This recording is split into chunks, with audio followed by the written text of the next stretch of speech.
this meeting of the Board of Health to order at 5:00 p.m. Please, is everything okay? Yeah, I'm just starting the, Okay. it just doesn't want to start. All right, everyone, let's stand and join me in saying the Pledge of Allegiance.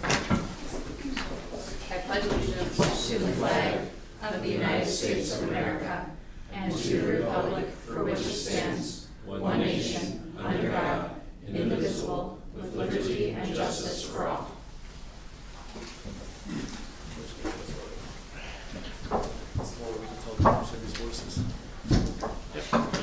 Okay, we're good? Yep.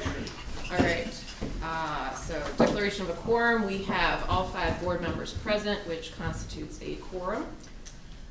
Moving on, certification of delivery of the official notices of the regular meeting of the Board of Health. That was made Certified they have been made. by Adam, right? Mhm. Okay, is there a motion to approve the minutes of the regular meeting, May 4th, 2023? So moved. Motion by Lynn, is there a second? Second. Second by Dr. Rude. Any discussion therein? No?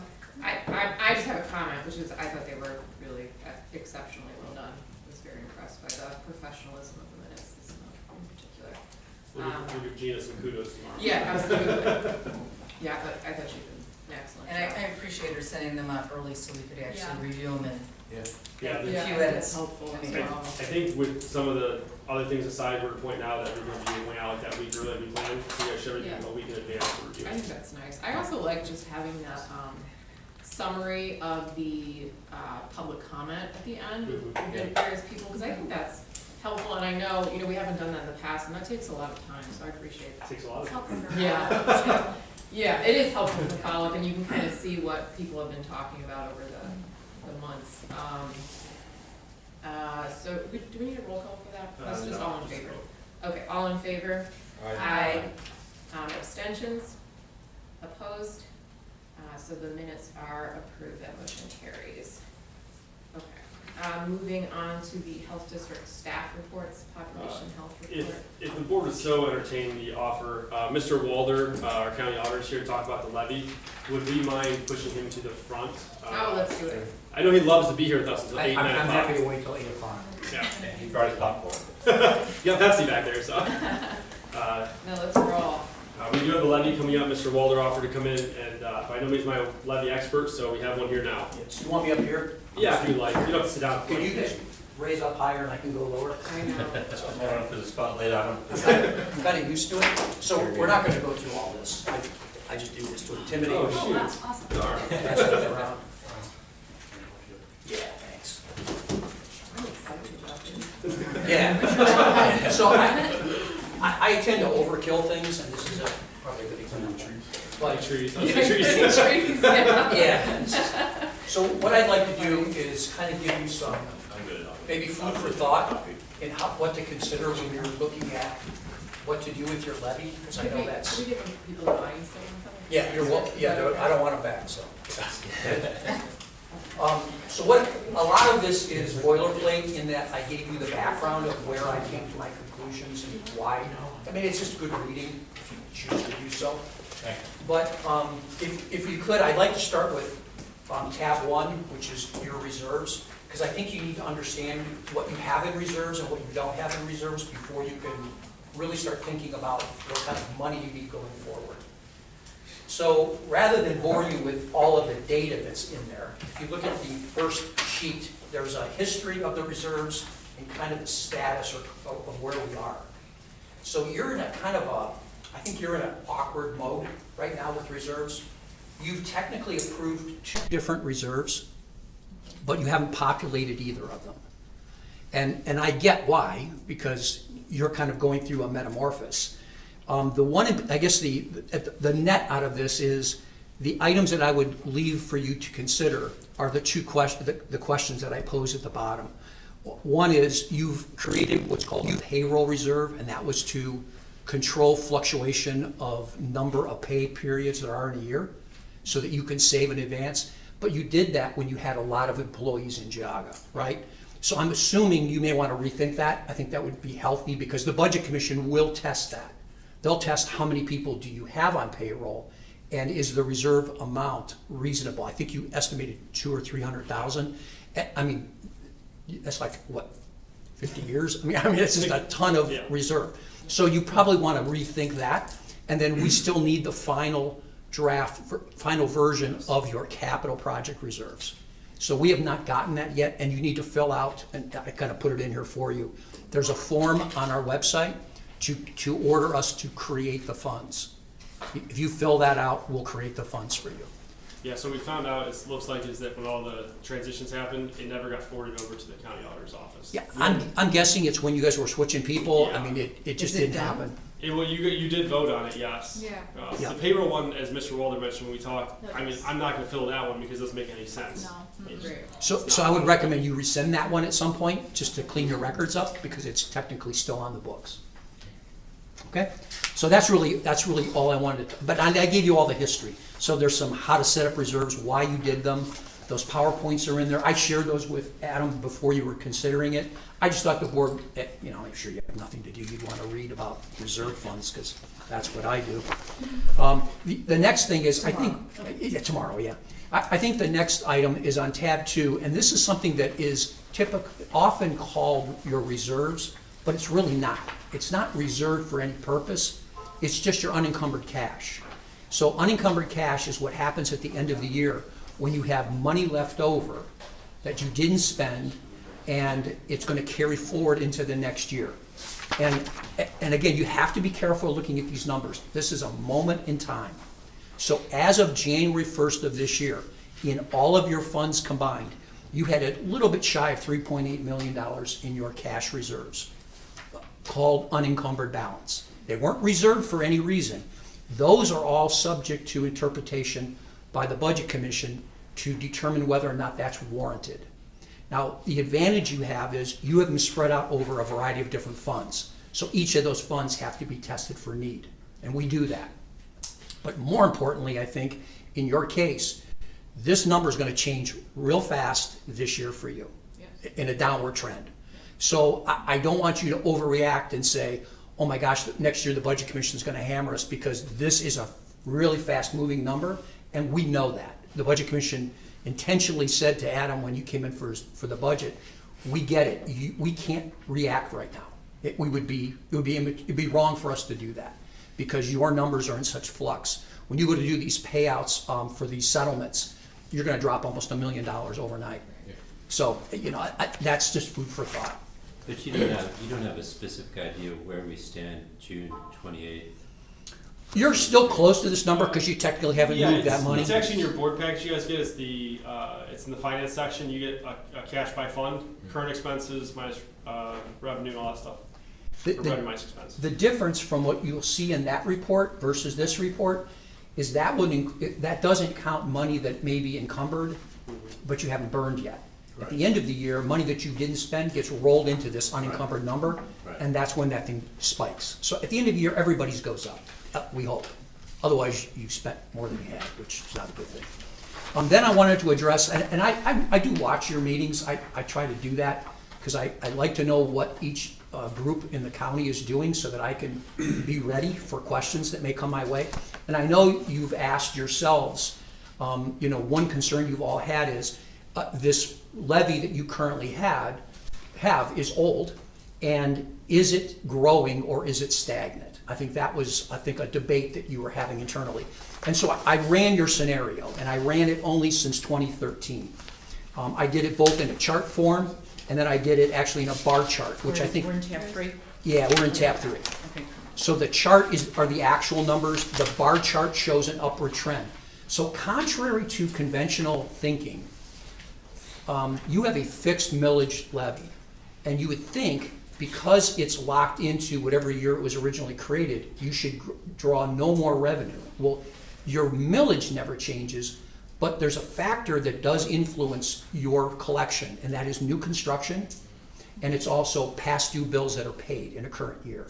So, subject to foreclosure, people stop paying their taxes, and then when that's made whole, we get this huge tax load that comes in. And every year that changes. So you can see over this trend that I've predicted for you, really only 1 year you had a kind of a flat line, right? Between 2014 and 2015, it was flatlined. But you're gaining about 1% a year on your money. And that's from new construction. You're not doing anything to get it. People are just building and adding on and doing good things.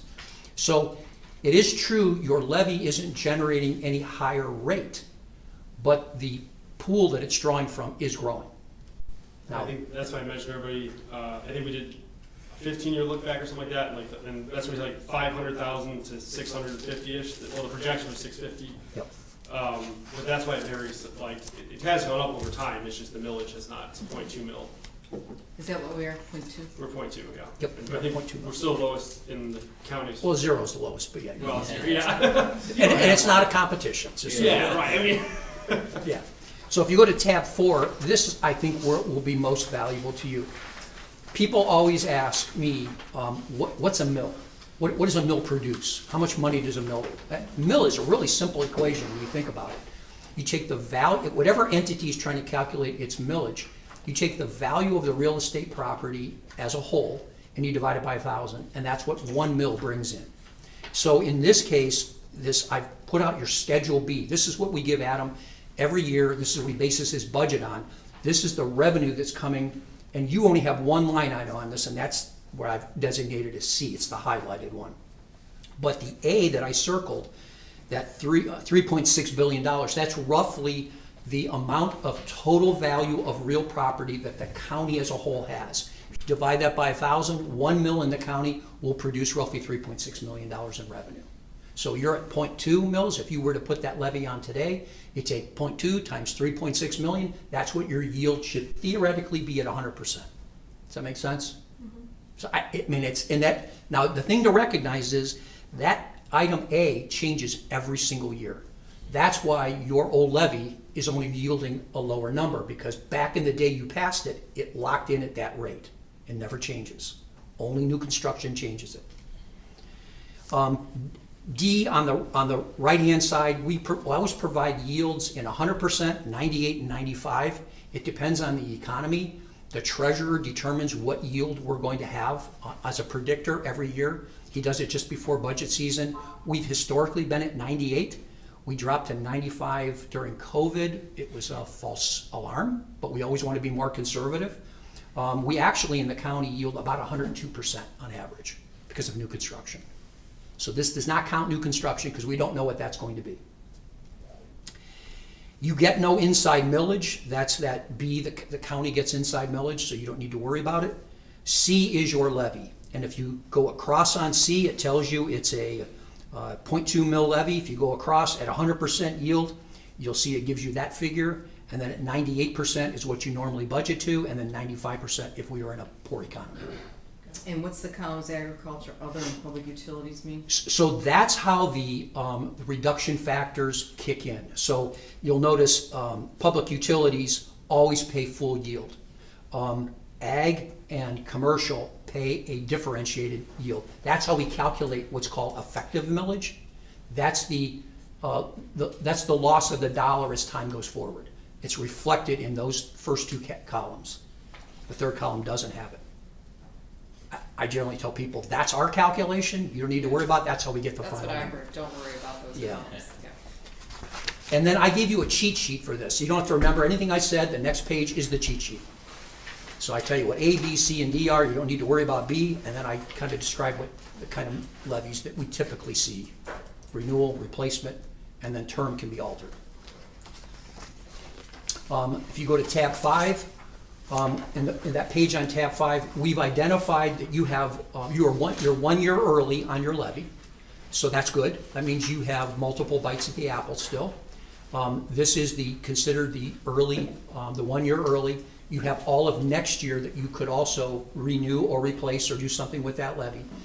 But the advantage to waiting until next year is because economy could be better, could be a better climate for your levy. You could have more experience of what you're doing with Lake to be able to better predict what your requirements are. The downside of it is once you go into the year that the levy expires, you cannot use that money in your budget prediction. because it's not guaranteed until it passes. So Adam can do it for next year, but he can't do it for the year after. That's the downside. Now, I mean, we understand you're probably gonna do something to get revenue, but you have to have an alternative plan. Government can't predict it's gonna go into the red. You just can't do that. So you have to throttle your expenditures in case it doesn't pass. So you've got this year you've got a weird scenario. You've got obviously the November election. If we could have 2 primaries next year. Who knows what's gonna happen? They're still debating it. You could have 3 bites at the apple next year, and you've got 1 yet this year. So I think you're in good shape. I kind of recommend people consider it a year in early, but there's no requirement. There's no requirement. And then the big question is, how do you do this? How does this process work? And that's in tab 6. And the first page after the title page, those are the 4 steps that you have to do. You need to go through 2 cycles of resolutions, and in between those 2 cycles, I certify the money. You can ask for your levy as many ways as you want. You can say, county auditor, tell us what the yield would be if we replace this levy. Tell us if we renew the levy. Tell us if we renew and add. Tell us if we add a new levy. We will give you all the scenarios and all the certificates. And then in step 3, you pick the ones you want to use. So the first 2 steps are internal to us. They're still public record, but they don't get put on the ballot. Step 3 is when you decide what you're actually going to put on the ballot. And then step 4, you're actually taking all of that stuff to the Board of Elections.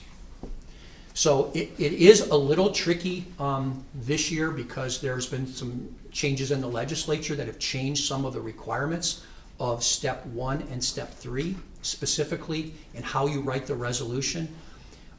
We have online, we're putting online, both of those resolutions that have been approved by the prosecutor's office. They've worked on creating a template, so you don't have to know how to write a resolution, because you make one mistake and it gets to the Board of Elections and you just lose your ability to put it on the ballot. We don't want that. So if you could do it either by Word document or a fillable PDF form. I know the fillable PDF I think is due to be published tomorrow. You can get a copy now, but we just haven't published it yet. And that's on your website? Yeah, our website, or you can just call Tammy or Kristen and they'll send it to you. Okay. And they can send it to you right now in Word form. So I actually sent it to Aquila this morning. Okay. So, you'll get 2. It's marked in here. It's a GCA 016. That's the first resolution. Mm-hmm. And that's requesting need for money. And you can do as many of those as you want. When you get the certificate back, then you will process the GCA 017, which is your intent to go to the ballot. And then you take those documents and you take them to the Board of Elections. So are you saying that we need to complete that paperwork before we as a board, like at this meeting, Put a move vote a to it. motion to vote for putting a levy on the ballot? Yeah, so item number 1 would be your first motion that you would make as a board.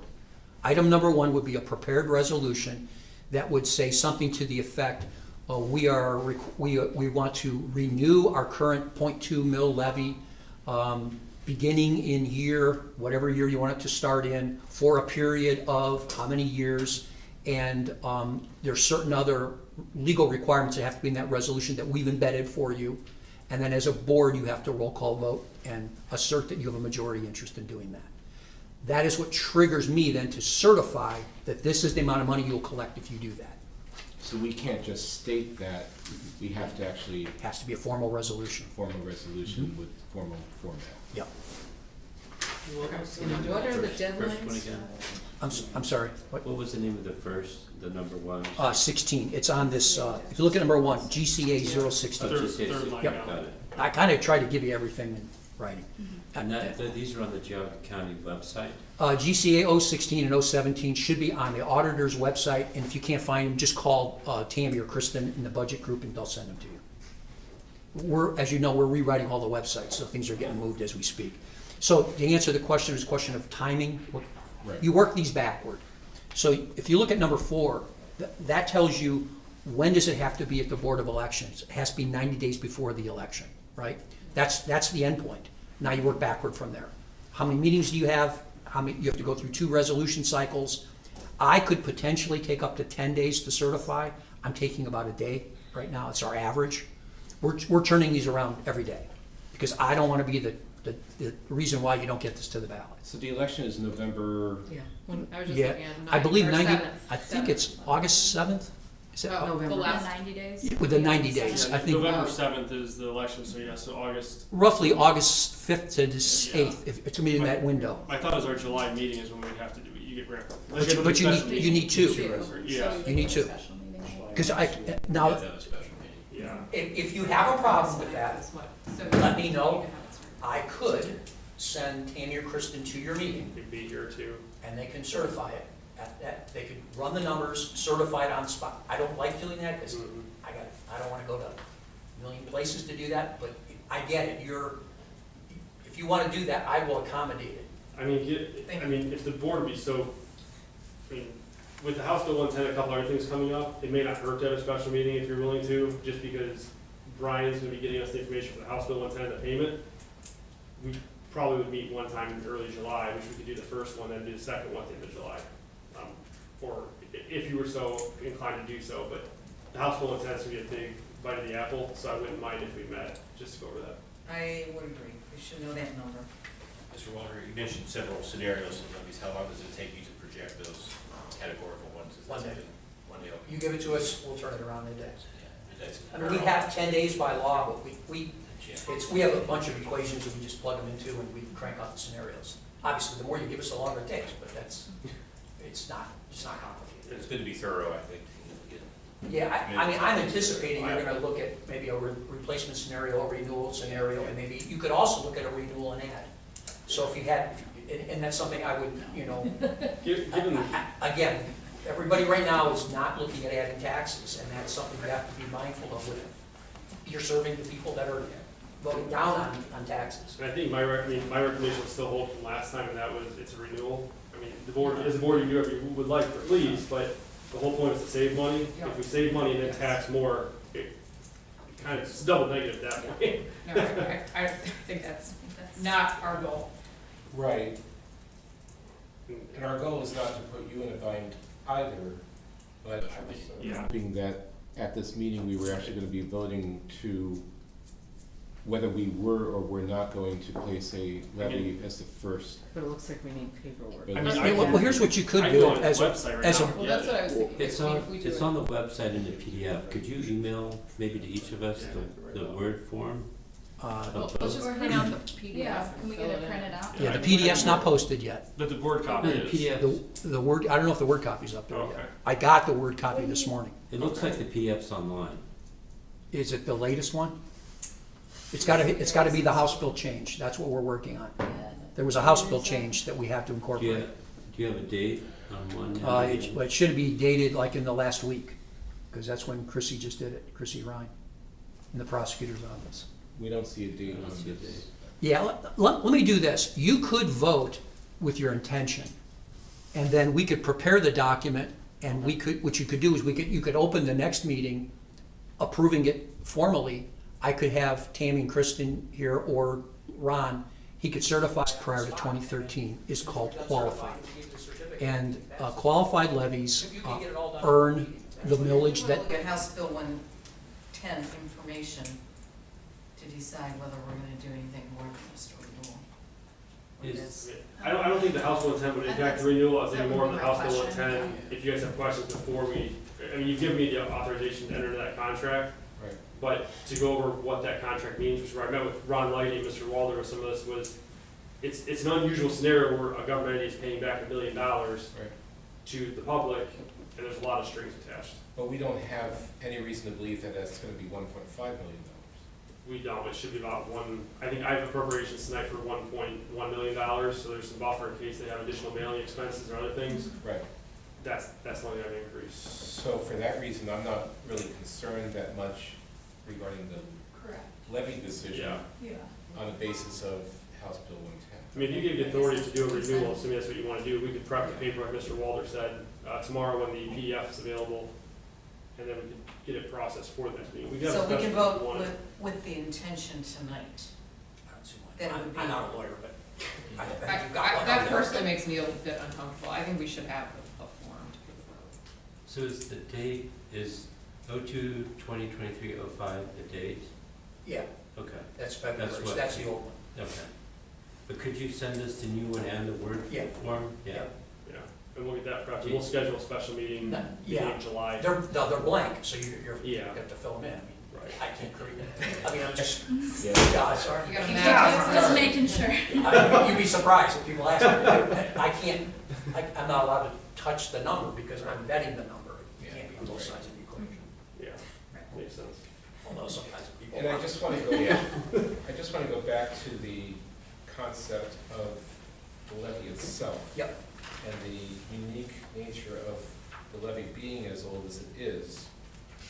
Can you restate your previous comments about why that is an advantage for the consumer, the taxpayer? Sure, so your levy, any levy that was pre-2013, that was put on the ballot and passed prior to 2013 is called qualified. And qualified levies earn the millage of that time, but 12.5% of the money came from the state in the form of a rollback credit. So you got the same money, but instead of the taxpayer giving you 100% of it, they gave you 87.5% of it, the state gave you 12.5%. So anything you do to that money, as far as other than renewing it, if you replace that money, because you refresh it to today's money, or you put new money on it by itself, those are ineligible for rollback. So you lose that. You don't lose it, the taxpayer loses 12.5%. So I frown and discourage doing anything with qualified levies. But it's kind of tongue in cheek. If they're real old and small, you have to look at the per person effect, right? Because there's a balance you have to do. But in general, I think it's not good to replace a qualified levy. This board has taken great pains to be as conservative as we could be with the funds that we have at our disposal, even to the point of making dramatic changes to our staffing model. I haven't noticed that, but glad you pointed it out. And even though we have significant payment regarding House Bill 110 that we approved at the last meeting, having said that, based on the numbers that we reviewed at the last meeting, it was our projection that we could still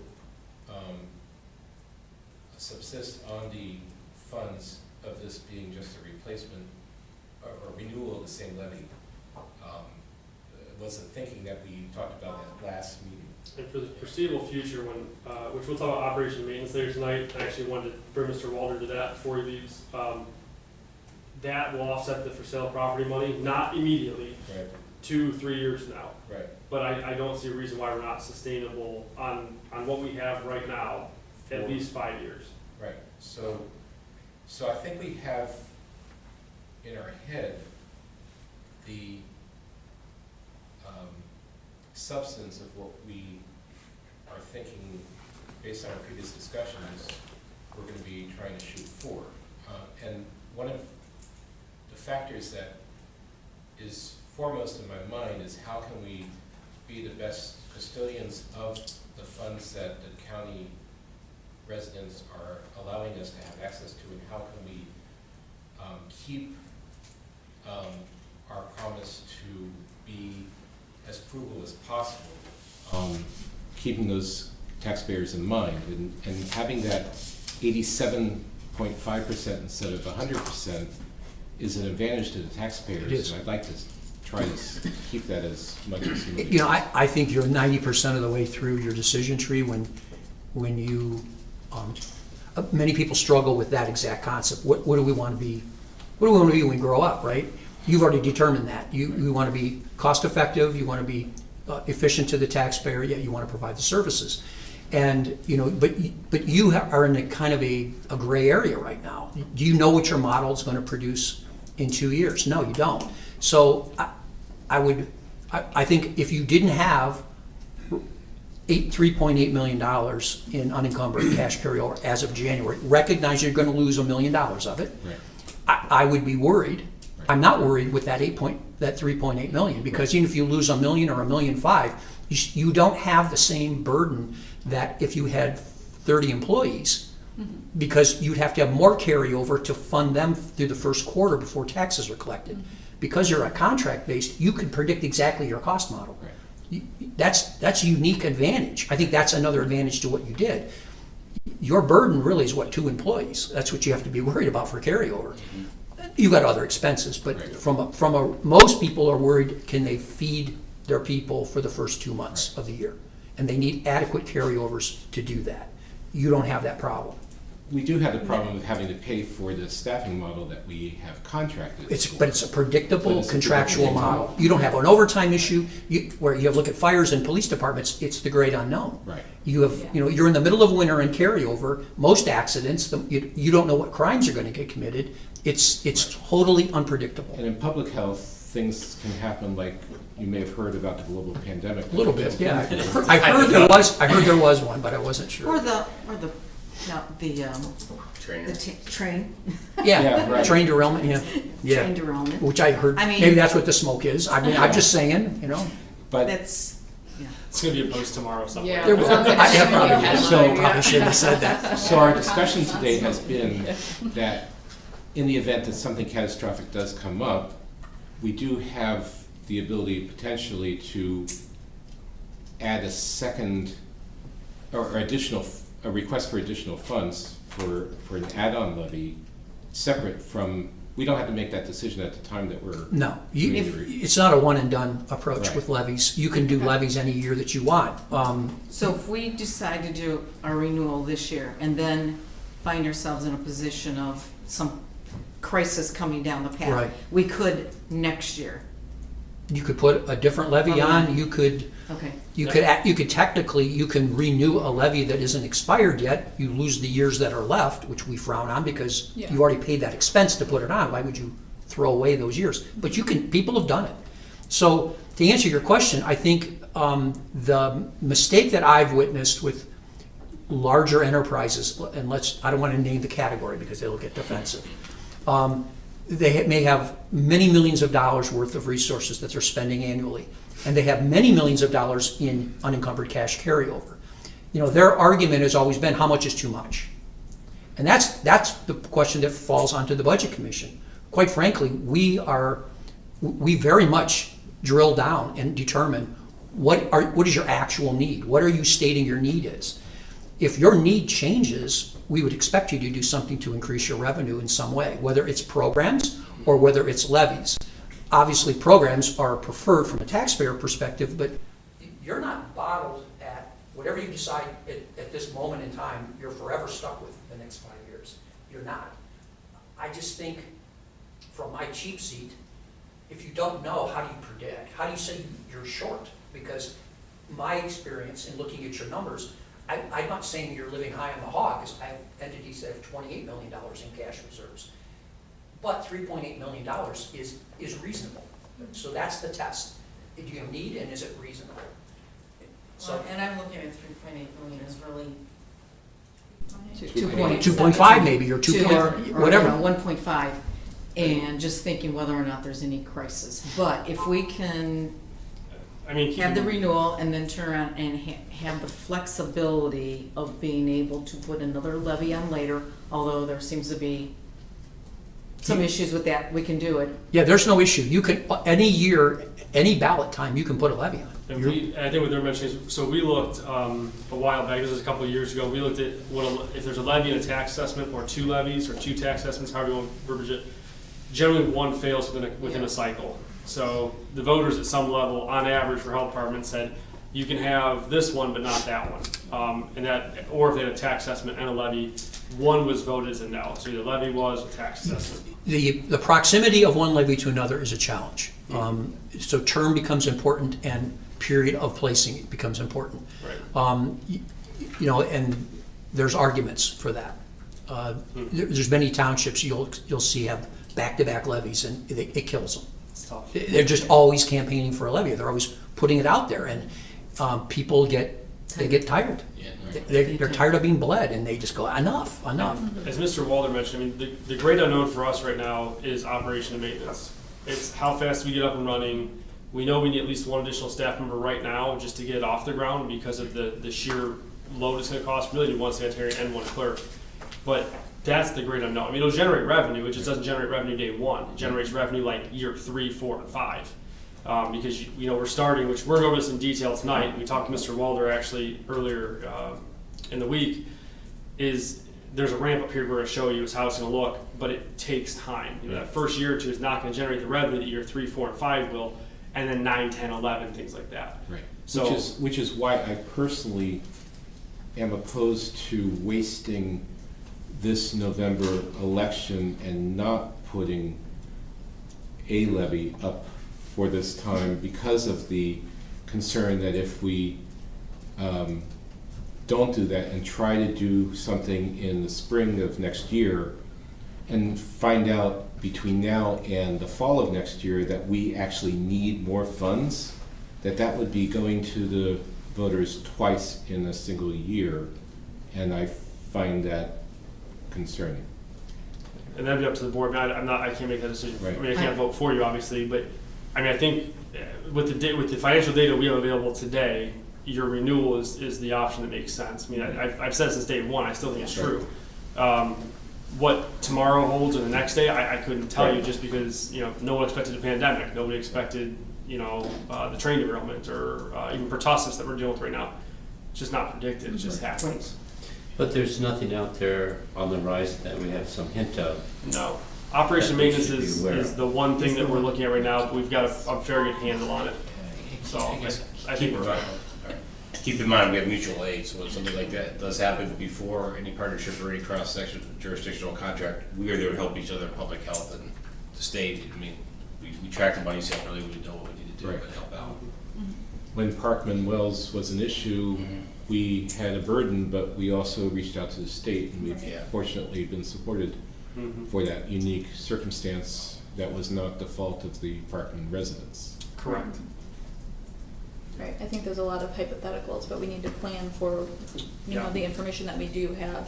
And we do know that our end goal is to be frugal and provide our services, and I agree with Adam with what was previously So, presented.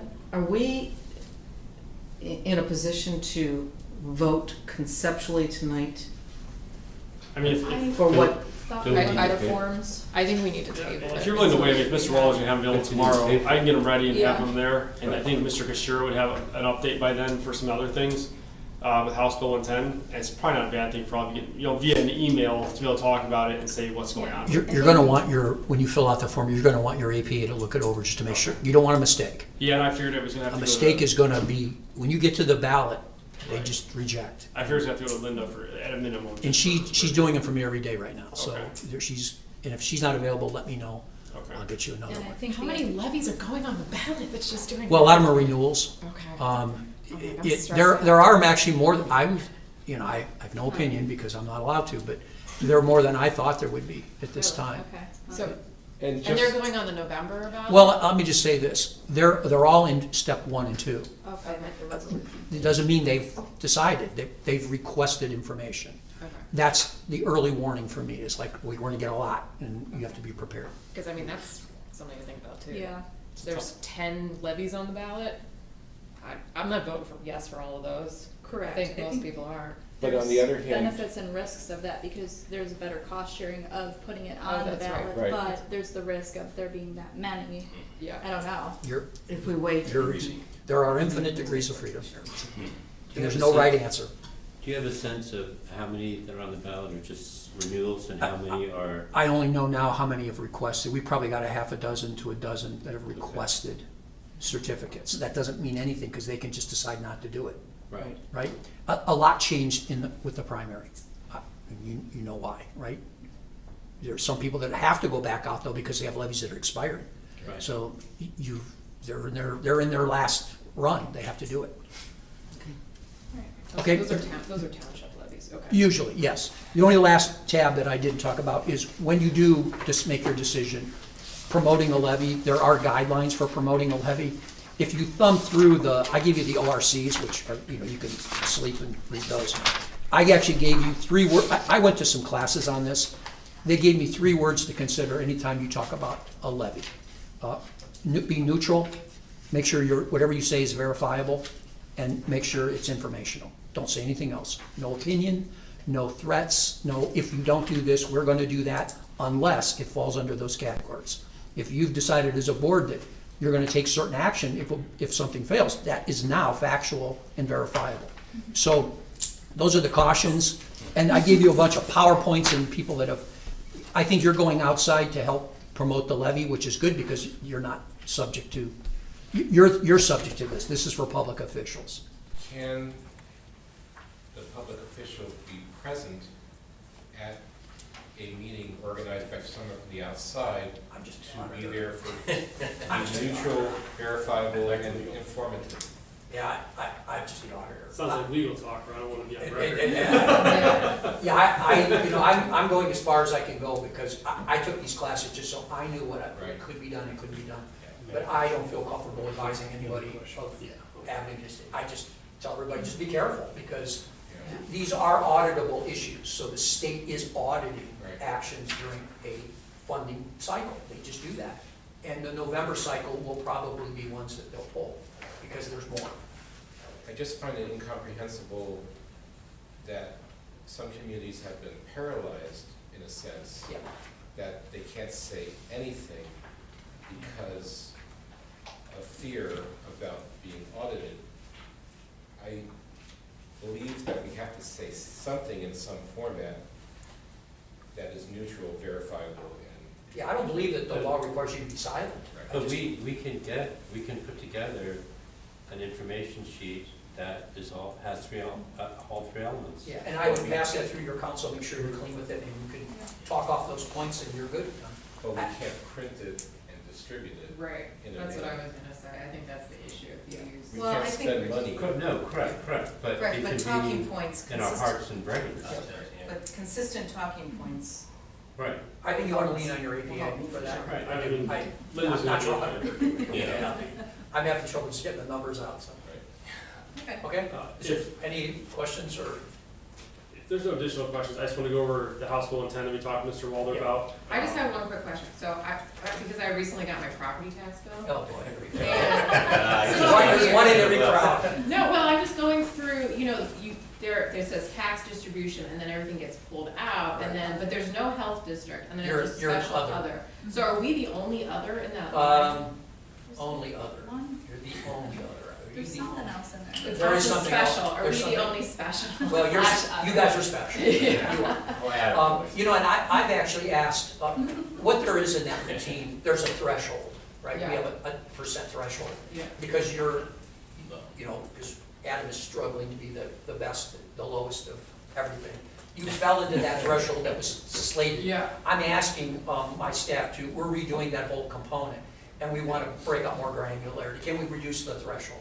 Because I think it is important to be able to see your slice and be Yeah. able to represent it. Yeah, So, I mean, we're like a tenth of the library, for example. Yeah, I mean, and that's assuming that we're the only special. I know. And if people Yeah. visualize that, they can say, okay, Yeah, I'm portrait. literally looking at this list to see that the health department really is only requiring this much, where, for Right, example, my exactly. If you look at schools, and it's the 60% Well, yeah, goal, and That's a big part of the pie chart. schools. Yes, Oh. and then my township, I don't know how everyone else's township looks, but that's the other biggest. Yeah, about 22%?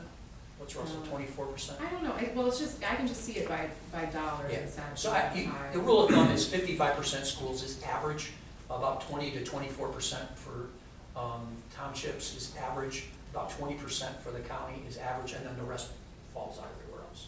So you do that math, and that's how it works. That's typical, but nothing is typical in this world. I'll probably have somebody call me, you said mine was, and I calculated it. Yeah. Sorry. Yeah. So everything has to be with a grain of salt. Okay, that's been very helpful Good. and educated. I Thank you. mean, Extremely. I don't know much about any of the tax. I just know from a voter perspective. Yeah. Okay. And the problem, to your defense, you do this so irregularly, how are you gonna be expert at this? How's anybody gonna? We have to go through this with every entity that puts a levy on infrequently. It's people that put them on every year that they know how to do it. And is that good? I don't know. I'm not going through it.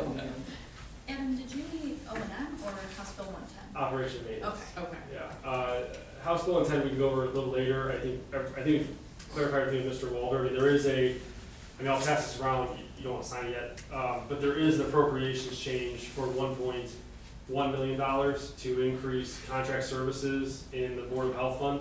That'll be for that revenue source. And then we have the Department of Water will increase other revenue and increase contract services because we have revenue from Ohio EPA, and then we'll expense out that money. Normally, these even out where the revenue matches the expenses for the most part.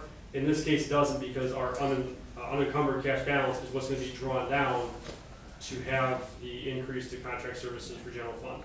General fund was the best one I could come up with to pay this out of, because it's not, the House Bill 110 money, you know, I can't with 100% confidence that came out of that one fund for the 10 years, or that all 100% went in there, it wasn't charged back to another fund, as the general fund seemed the most likely use to refund that money, including the contract amount of about $10,300, give or take, that the administrator will use. The reason there's $1.1 million is because it only includes one mailing. So if they mail out or contact a homeowner and they say, hey, sorry, I'm not Joe Blow like you asked, they have to do it again. That's not included in that quote, and so that can go up. It's not expected to go up a lot. I mean, Brian's done a lot of these, Mr. Sure has, but he said you do want to have a buffer. Like, you don't want to be like exactly that number. I just wanted to make sure, because you said the House bill, but. Yeah, the House will intend, I already talked to Mr. Walter, Mr. Lighty about that, because there was concern that if we had to pay the money out to each individual person, we have to do No, a vendor form for every single person. I really prefer, I don't wanna write all those checks. Right, so instead, the claims administrator should take receipt of X dollars. X dollars will then be dispersed out from that vendor. Yeah, okay. And then anything in excess would be returned to us Cleaner. if for some reason somebody says, you know, that there's no way to contact that person. Now, the unclaimed funds for the state is where that likely will go to, That's what I was gonna, because it's I still think money that's that's right. owed. We just have to follow up with Mr. Kostura, how that firm would handle it. Like, did they transfer to unpaid funds to come back to us and then we certify it? That is a little over my head in terms of this dollar amounts. It's far larger than I usually deal with in terms of a refund. The House Bill 10, though, I just want to go over real quick because Mr. Walter's here. I'll let Dan go over just kind of what we discussed with him, and then we'll jump into the actual, like, O&M, sorry. Okay, O&M, that's sorry. right, I was like, I'm reading House Bill no, 110 on the Yes, agenda. Okay, thank you. Operation and O&M. maintenance, and then we'll jump into the actual operation maintenance discussion after we go through the rest of the stuff. But well, Mr. Walter's here, I just want, just so he can, you know, if anything doesn't match up, we can make sure we're on the same page now. Payment structure. Yeah, with the the structure, auditors. yeah. So, Rest of it over later, 'cause yeah, we're on late. so the part of the program that we do with the auditor's office is in the Ohio Administrative Code and Ohio Revised Code. There are sections that allow us to charge to people's taxes if they do not pay their operational permit or get their inspection done, and then legally we're forced to do the inspection. We are allowed to put that actually onto their taxes, which we send over a list once a year to his office that they that we sign off and certify the amounts, and they put on the tax record, the tax amount due for the residents. But we've never done this, okay, No. because this is under O&M, this is not under. Yeah, so this is kind of spelled out in the Ohio Revised Code, Administrative Code, how the process for this and how it's done, and the responsibilities. We had a discussion on what format makes it easiest for his office to process that, so they're not bogged down by that or anything like that. So it goes in August 1st. We sent it before then, but I believe it's the due date, right? The ORC has to be, I have to certify all assessments for the next year by August 1st. So we'd have to have the list Yeah. somewhat prior to that, so we can vet it and make sure there are no duplicate Yeah. names, duplicate parcels. We don't want to double bill somebody. Yeah. So, and it's one of those things that once they get it, then it goes on to taxes, then you have to wait for the people to pay their taxes. So while we may be sending something to him next June for it to be certified by the August, then, the payments that we would actually get, so there's a lot of service we may do in the meantime where the payment may be severely lagging. And that's what I mentioned earlier, that lag, it's, we may increase personnel by, let's say, $100,000, it's just a number. And then the revenue should have been $100,000, but we only realized $50,000 the first year, and then $50,000 occurs the next year that was from that year. So it's an accrual balance type of thing that's gonna keep going. But it's unusual, because most things we have here, we charge on day 1, by day 14 it's paid, or, whatever the lag be. It's not a year lag. Once you get a couple of years into the cycle too, then you're kind of, You get equilibrium. Yeah. The thing I was gonna ask, so if someone doesn't get their inspection done right away, then it gets on their tax bill.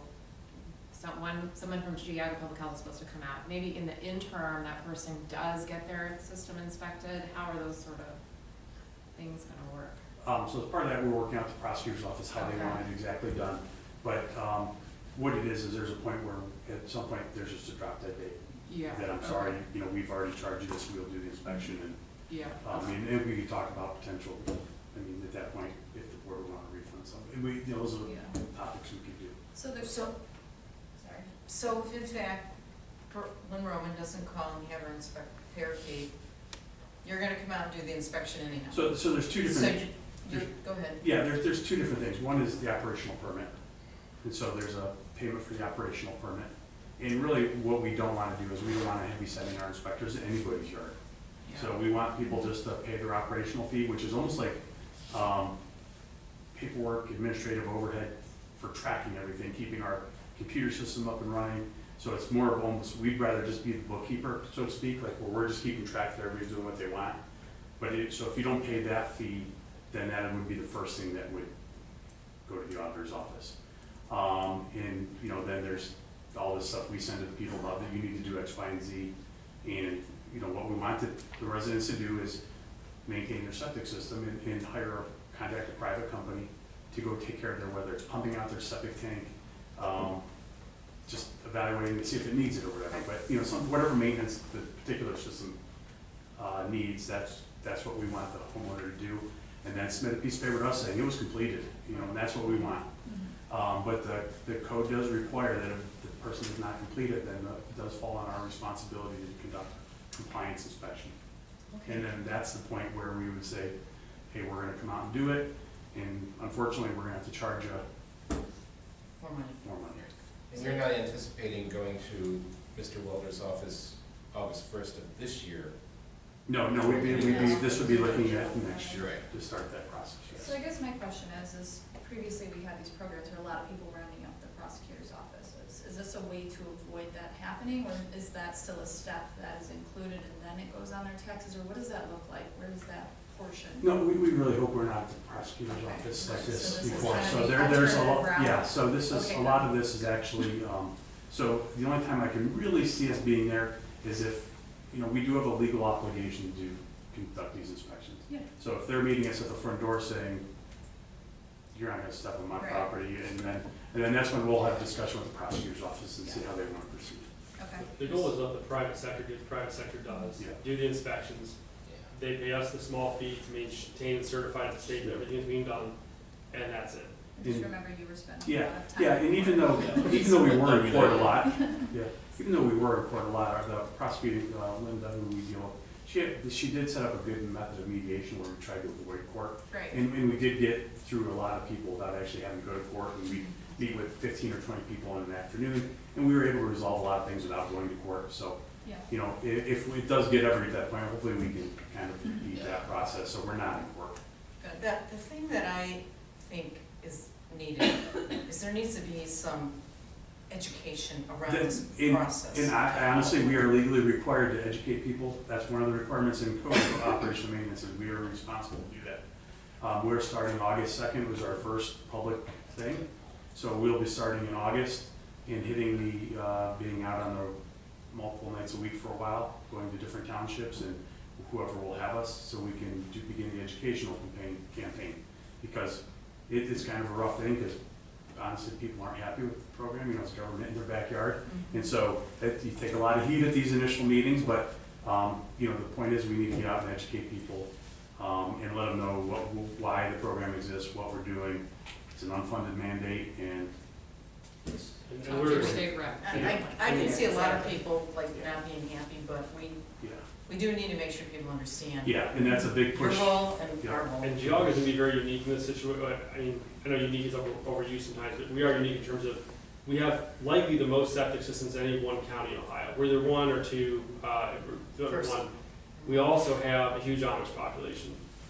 When you would normally put out some posters and some emails and some things like that, like Facebook posts to gather, you know, maybe 20% of the population, we're losing 30% of the population by doing that, because we're not, you know, majority of them we're assuming would not be on, even though we know it's about cell phones. We're assuming they're not gonna be on there. So that includes additional work to go out to, you know, is it every church location, is it every, like, school location if they want there? That's gonna be a huge workload taken on that most counties would not have to take on. It would be on very different. So like Dan said, I scheduled our first one, Dan, on August 2nd, and then we'll start rolling out from there. We're also working with one of the county agencies. They're gonna help us do mailers, and the goal would be, we talked about if you move into the county, use the auditor's list of new house sales, send out a mailer, hey, you have a septic Yeah. system. You should do X, Y, Z. Because it's amazing how people that buy a house and have no idea what a septic or what a septic is. And then you go, see the big green lids there? That's not for show. And they're just kind of looking at you like, oh, okay. So, but I don't want to keep this rolling, right? That was just, I want to make sure, you know, he helped us a lot with that with his team. They all came out over here, did a ton of work with us. And I think we're in a competent spot that would work. Yeah, the only thing I want the board to be aware, my office treats the O&M program, the submissions you give me, just like we do any other assessment. If it's a lighting assessment, it just goes on the tax rolls as an assessment. The collection, on the other hand, though, is the treasurer. So just like not paying your tax bill, I don't chase people for their tax bill. The treasurer's job is to collect the money.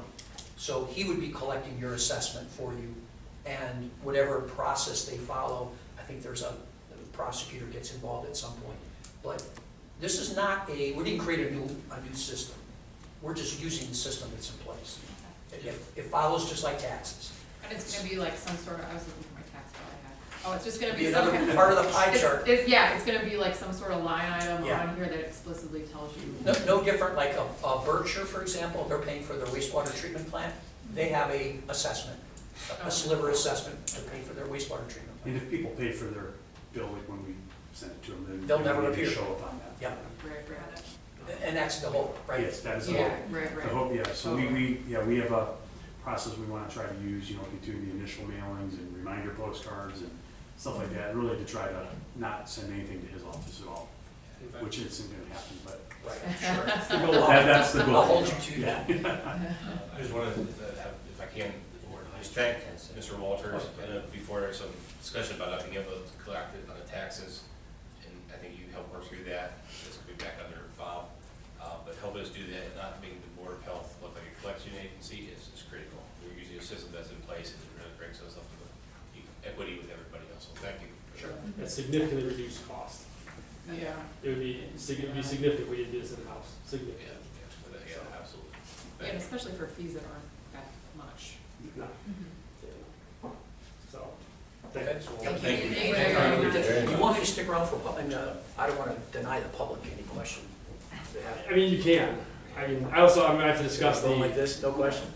I have to I was discuss gonna the say, if any- demand yeah, letter. We could just do a little, if anyone had questions now, we could answer. I was discussing the demand letter with them too, I don't know if you'll agree with that or not.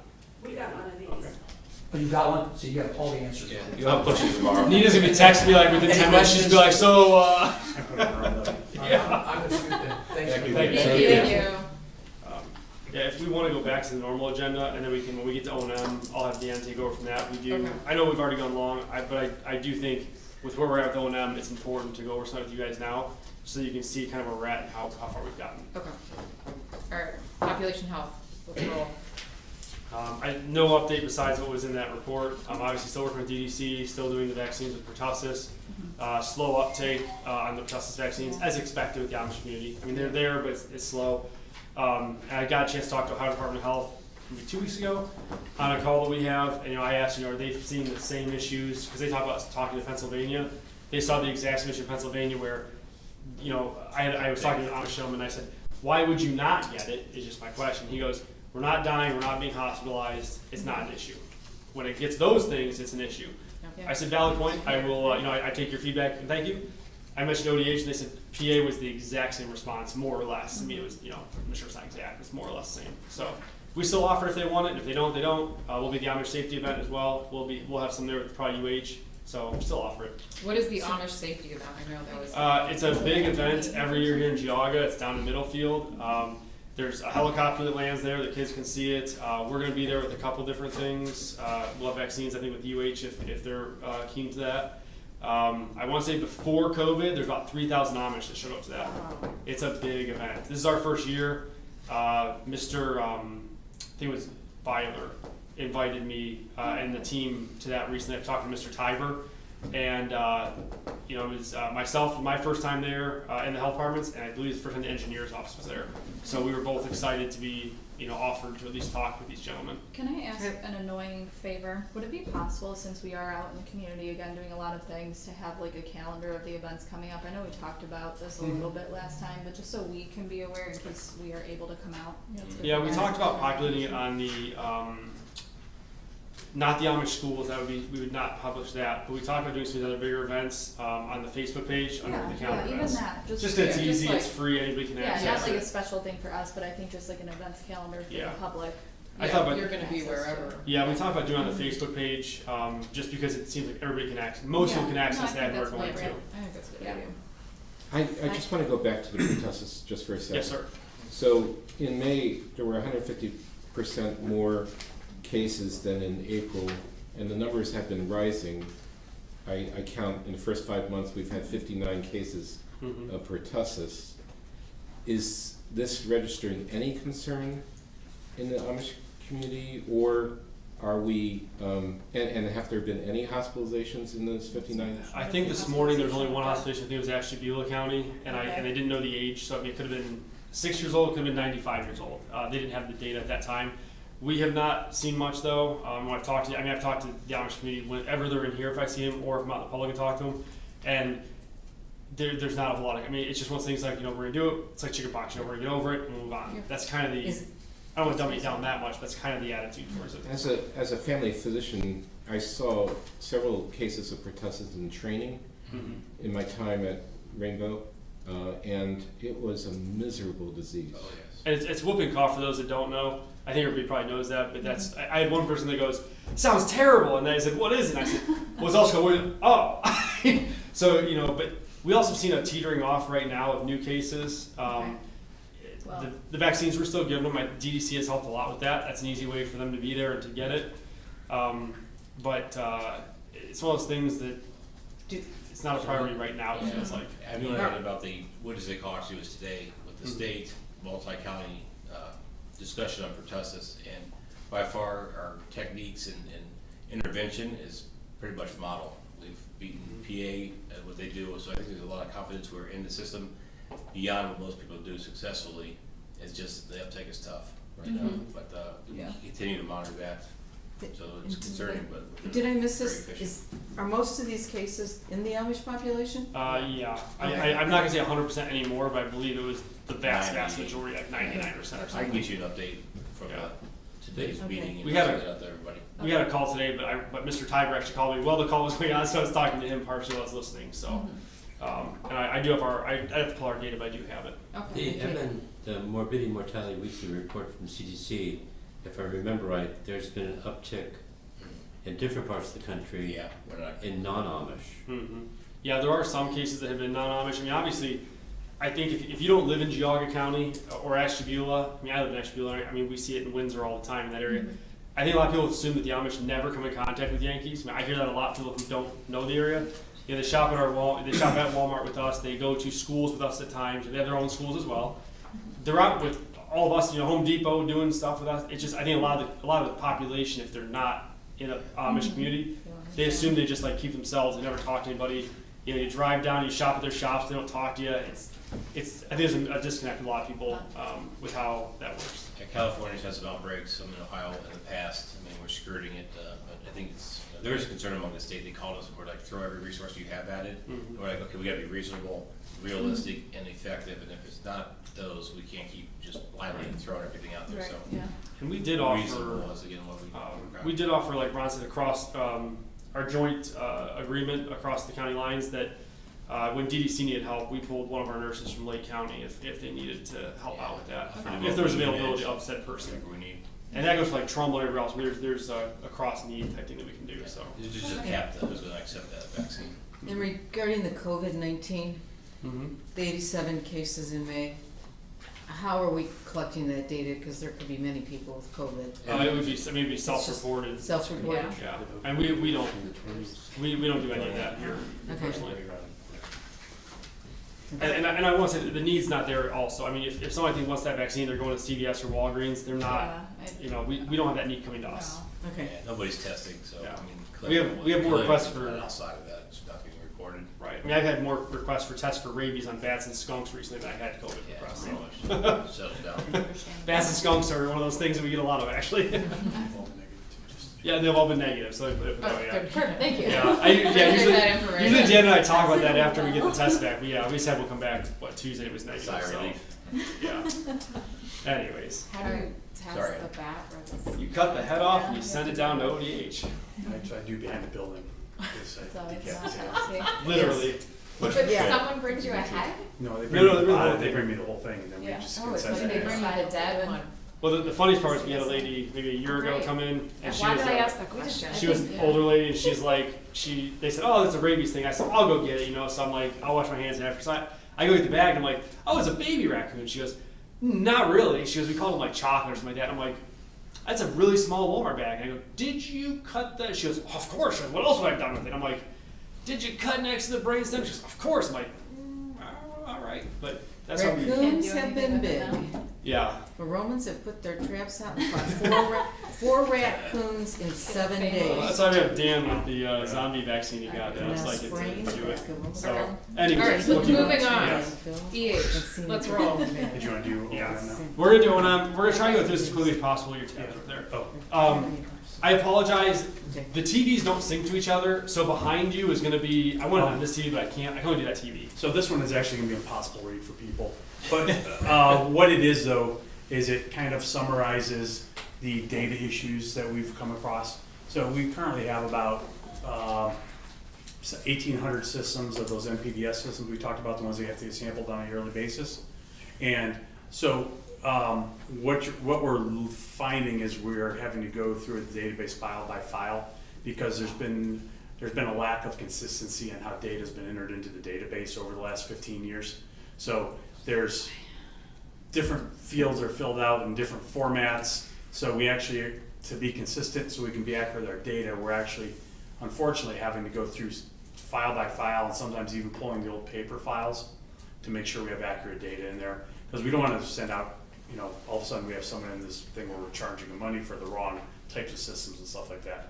So I have someone working on this almost on a daily basis where they're going through and trying to clean up all this data. Yeah. To expedite it, I think we're looking at some staffing changes to look how we can really address that collectively and make sure we're on a good foot now, invest now, prevention, pound the cure kind of concept. Yeah. Are we correcting information going backwards or just getting it all going forward being correct? Well, Just both really. both. Yeah. Yeah, I mean, Yeah, both. we're just Both data. standardizing how we're entering it, but then we're having to go back and trying to make it almost correct all that old information because it's not done in any standardized way. Yeah, I think it's coalescing everything together. I know you're all shocked. Yeah. So, oops. I deleted it. Gotcha. So, and then this is next one, and this kind of goes through the whole process where, data cleanups and who's doing the work and all that kind of stuff. So, but you can see as you go through this, the initial setup is where we're now with all the data cleanup, getting all that stuff. As we're doing the data cleanup, some of the coding we're doing to set up. So what we're trying to do is making sure by having that data cleaned up, then we can actually set up a program in our database system where then we can not quite just hit print for this group of people, but it equates to us being able to hit print and then we can print it rather than having to go through file by file and do it. Yeah, so you can query it with the report out, flash reports. Yes, so that way we can automate the sending of letters out to people, whether it's education or their billing, but this allows us to do it way more efficiently to do it. But it's, like I said, going through to get it all correct before we start that. The other good thing that came out of this was, so had we not had the contract with Lake, we would have hired someone to do this. Yeah. We're currently using the person that helped build Lakes because she's intimately knowledgeable with it, she knows the laws and the rules. So we'll bill for her time, but it's a significantly reduced cost of hiring a full-time staff member to do only that. I just like that this is like clear delineated roles and responsibilities, Yes. where I know in the Yeah, past there were she's- a lot of issues with hands in the Very pot and, organized and detailed. yeah. Yeah, we're very lucky that she So loves has the doing this too. website been set up already? Pardon Has the me? website been set up already? That's actually another discussion tonight, is the system, the So software the, system. well, Yeah. one thing we're checking into is our database system we do.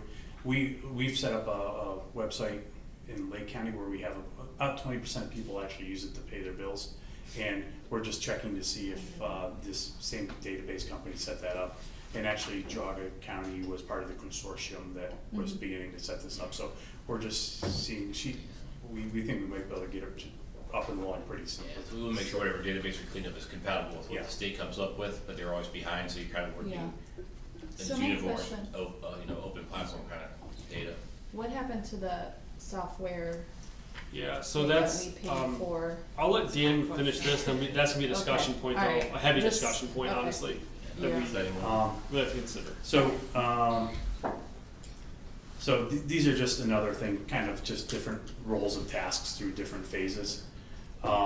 Very similar to the last one, but it just shows just the different things as we go through that it is that we consider going And through. these aren't set in stone, but what these look at though is when we start looking like, what position do we need?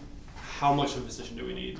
What do we need? What are they gonna do on a daily basis? And if you're doing a job posting, a job description and everything else, this kind of will tell you, if Dan says like number one for one of these is 2 hours. Okay, so if it's 2 hours a week, what is the other 38 hours a week later? Do we need 30 hours a week? Yeah. So this will help. It also gives a clear delineation of what is expected from each person. It's not just, hey, sanitarian or RHS, go do it all, or hey, clerical, go do it all. It's, here's your task, here's Mm-hmm. ones you're gonna tackle together in time. Yeah, and it's auditable, self-auditable, so you have an internal process, you can pull some sample charts each month, go through them, train Yeah. staff and managers, and it makes it much more, That's really nice. QI oriented. All right. Next one, so what this is besides headache inducing, Seizure. but this is like this is actually like a 7-year rollout plan, to be honest. So what you're seeing is those first couple of years, that's that NPDS system we talked about that has to do yearly sampling. So everything you'll see under the SAM columns, that's what that is. And so what we are doing, instead of sending out 2,000 letters at once and then 11 months later showing up at someone's house and they're like, what the heck are you here for? We're gonna try to chunk it into like 4-month periods. So that way the longest people will wait will be 3 to 4 months. So that way they haven't completely forgotten about us and they know we're coming. But you can see that every year, you'll see that SAM column. And even though we've used the same number currently, that number probably will go up 40 to 50 a year. And then you'll see, and some of the next couple things, this is for examples, but 1 year and 5 year also determines a little bit of system type and stuff. So there are some systems that are legally required to have 1 year turnarounds in the rules. But we try to put as many as we can into that 5-year category. So that way, what we try to do is make it so in a 5-year window, they should pump out their septic tank one time or something like that. Kind of have one action per permit, because then it makes it easier for record keeping, makes it easier for the homeowner to remember, like, oh, did I get my, we don't want to have, like, them have to remember, oh, did I pump out my tank 2 or 3 times in this window? It's one time per permit term to kind of simplify it. How do you decide like who gets the letters first? By area.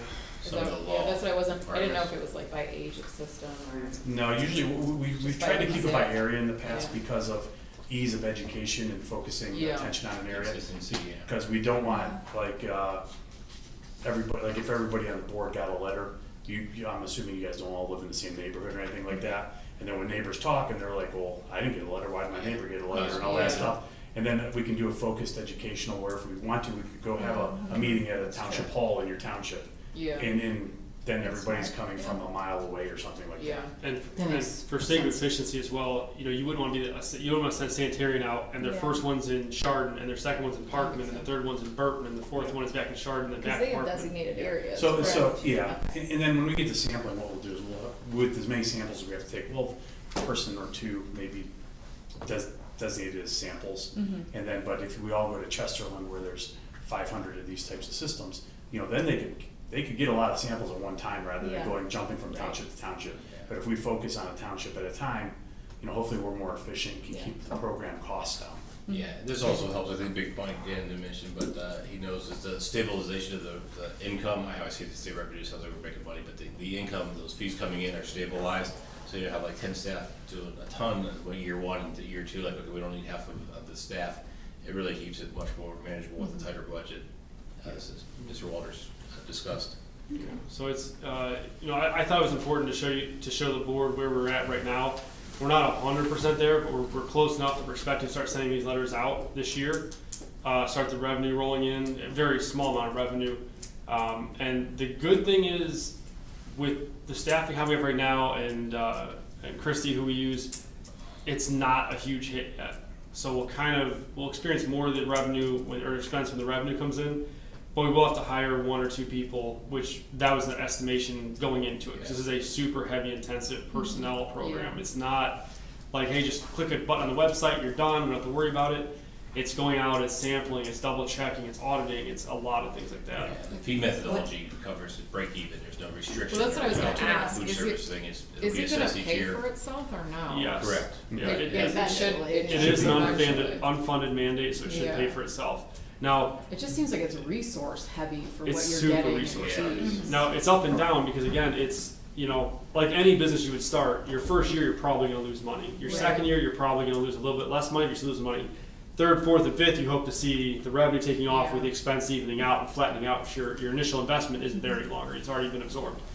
But that comes at a cost. I mean, Right. even like Christie's time at this point, a couple $1,000s in time, there was no revenue for that couple $1,000s in Right. time. The revenue will be realized later. So the other reality, like, Mr. Larkin was trying to do is the minimal impact possible to the homeowner, because Yeah. we're all dealing with the same inflation right now and everything Yeah. else. The last thing we'll do is get hit with some other $500 bill on top of the bills we've already got to feed our families. So it should be a very low impact to the homeowners, Yeah.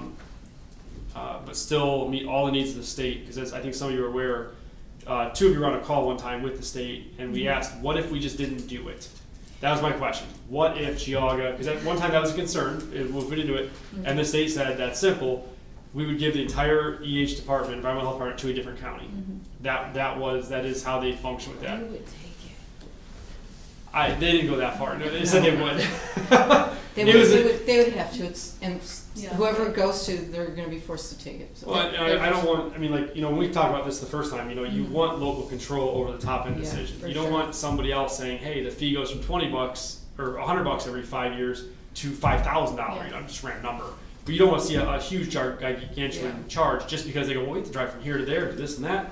It's just more. No, but I will say, you guys have done a great job with getting the fees down and making them, reasonable for homeowners, but this whole thing has come a long way. Yeah. So I appreciate Now, it. What are your geographical areas you're starting with?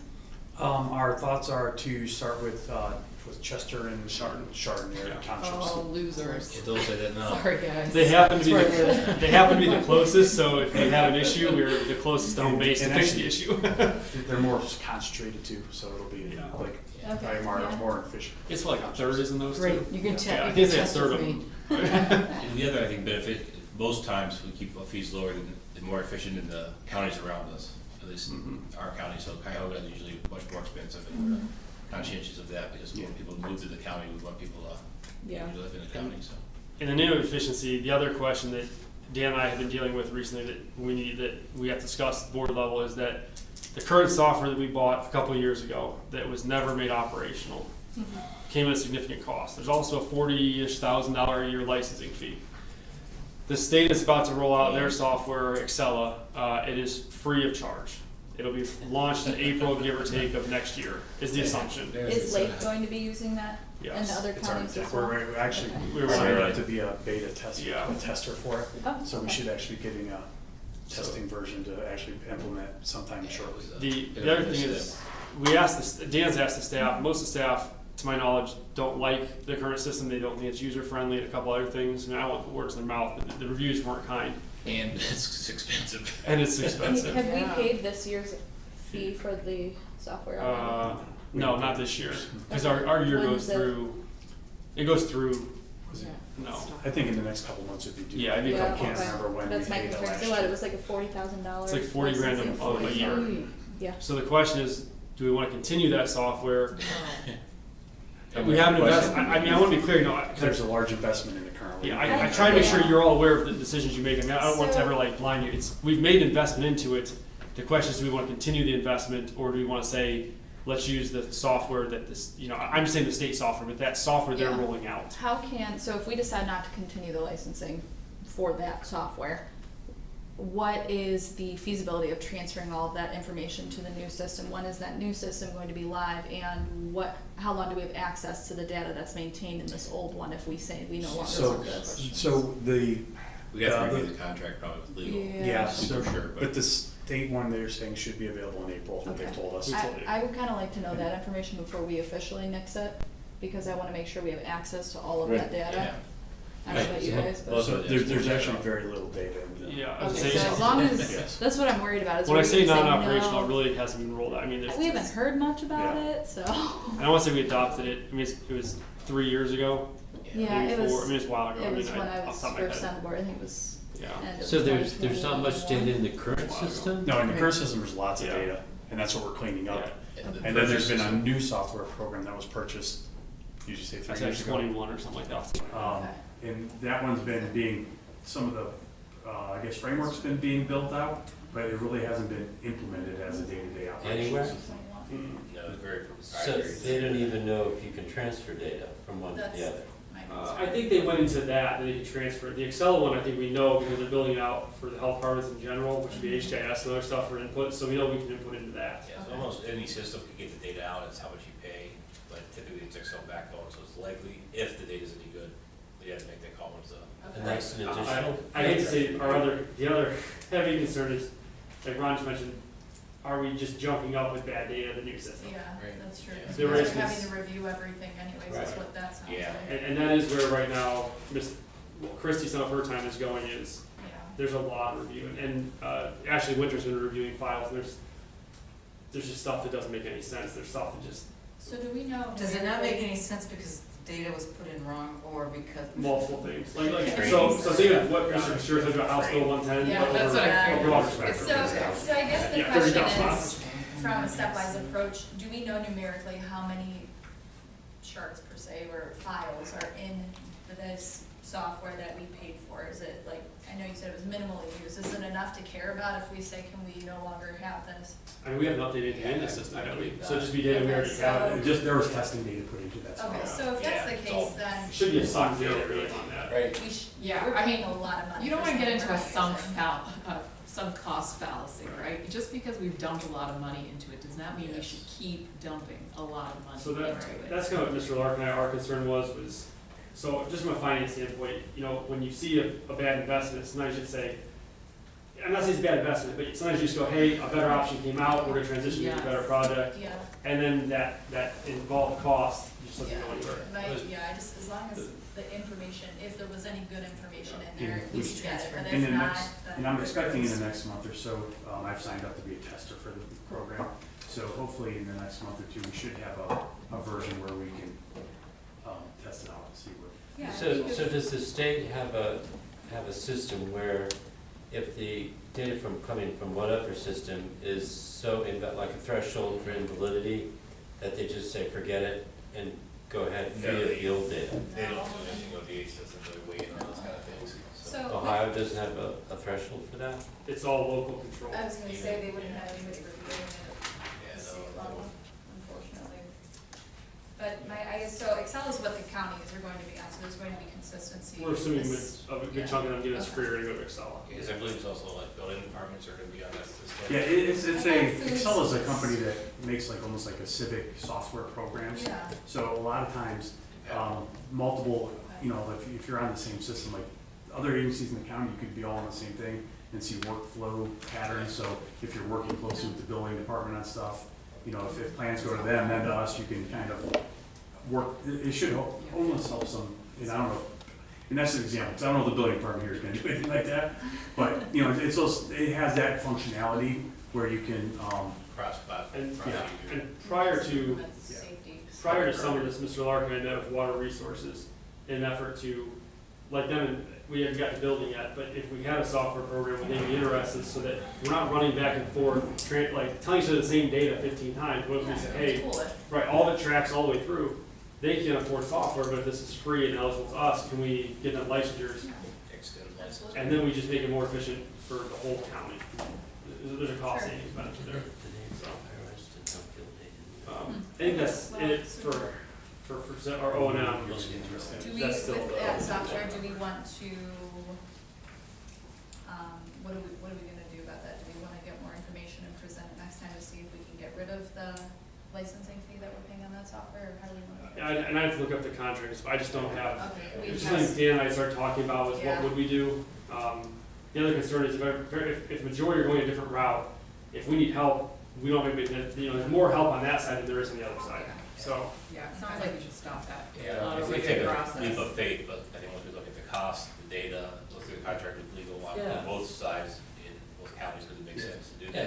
Yeah, it sounds like It's a gonna potential data move a lot disaster, away from it. however you look at it. okay, good, Yeah. So it's a lot of sunk costs over time, Yep, so.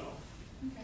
that's our, I mean, it's not all right, but Yeah. But if gotta you're move forward. breaking even in 4 or 5 years too. No, it's Yeah, just- right. It's just, yeah, that's the thing, they gotta put in, the citizens that have now are the ones that are. Okay, Cool. Right. You can bring Administrator, that up. are we done with the? Yeah, we're done. Okay. Awesome. Can we share that with folks if they want, that, It's all draft, because it's not, Yeah, I nothing's set in mean, stone. you can, but Yeah, I'd like to have changes. yeah, this makes me nervous because it's all draft. Okay. Yeah, but yeah, I mean, that's, if you want to educate the public. Yeah, certainly, I think talking points kind of follow that line and Yep. and help you with that, but if we have that message, we need to sit down, if you're not sure what to say. all right, administrators report. I'm gonna pass the red file down that you always have. There are some then and nows on there. So, one thing that we found recently, when we were going through, is I got called from more than one company recently that bills haven't been paid since like January, February. We're going back to pay those, POs were closed for them, so we're going back to pay those. Not saying why or what happened, it's just, it's a GPH problem, we fixed it. There is one bill, and that's Mr. Kostura's firm, that the appropriations were not increased at the time that bill was due, so we do what we call a demand letter. He put a demand letter in, we increased the appropriations last board meeting, we'll pay him through that, so we'll be processing his payment. Usually, when appropriations get down to, 20%, give or take, somebody would come to me and say, hey, usually there's $1 million, there's only 200,000 left, we still need 400,000, let's increase them. It just didn't occur at that time. So, we're fixing some stuff retroactively a little bit, we fixed the rest of them, but there are some then and nows in here. After some discussion and looking at, some of the POs were closed in December, some of them were closed at other times. Well, so this is on his new business. Yeah, it is, I just wanna let you know, I'm just well- gonna pass this down, but it's in new business that we'll go over it. So when Mr. Costura said that they have been paid, is it under which organization, McDonald Hopkins? There were two, there were George, both yeah. Mary Finalis and there was McDonald Hopkins. yeah. They're both. So we processed, myself and Brian Wool, the fiscal person, we talked to their firm directly and said, I want everything, like from whatever has been paid until today. And then we got the other stuff from a couple other vendors that also had not been processed. All right, so in the accounts payable report, where we have payments of almost 58,000 out to Flannery, Mhm. does that solve this problem, or is this This is separate from that, so this is going separate through. from that? Yeah. Because we can only process what is approved. You guys haven't approved it then and now, so I can't pay it until you approve it then and now. Okay, so these were ones that have been approved. Yes, correct. And those were POs that were still open is what they were. So if that PO was open, we use it. If the PO was closed or wasn't enough, then we do it to all of you. That's also the reason that, like we talked last time when I increased appropriations, I increased contract services a significant amount Yeah. because we keep using contract services. In this same red file, which again is new business, is the decreased appropriations. That is for the House Bill 110 payment of $1.1 million. Yeah. There's also $600,000 in revenue and expense related to Department of Welch, the new contract. So that's in there as well. And that contract bid packet was posted last Thursday, Friday, Wednesday, somewhere in there. Off the top of my head, I just don't recall what day I posted it. We do walkthroughs on this Friday, if I remember correctly. At 10 a.m., Dan Larkin will go down, we'll go through the properties. Whoever shows up, we do it mandatory so they can at least see the properties. Yeah. We're expecting 2 or 3 bidders. Probably the same one as last time, maybe one different one. We'll go through that, get a bid out. And then the hardest thing we've been having a problem with, which I think was in my report, was the landscaping to fix Mr. Deerfield's house. That's been a tough one because it's a small job. Most people are booked out through the end of the year.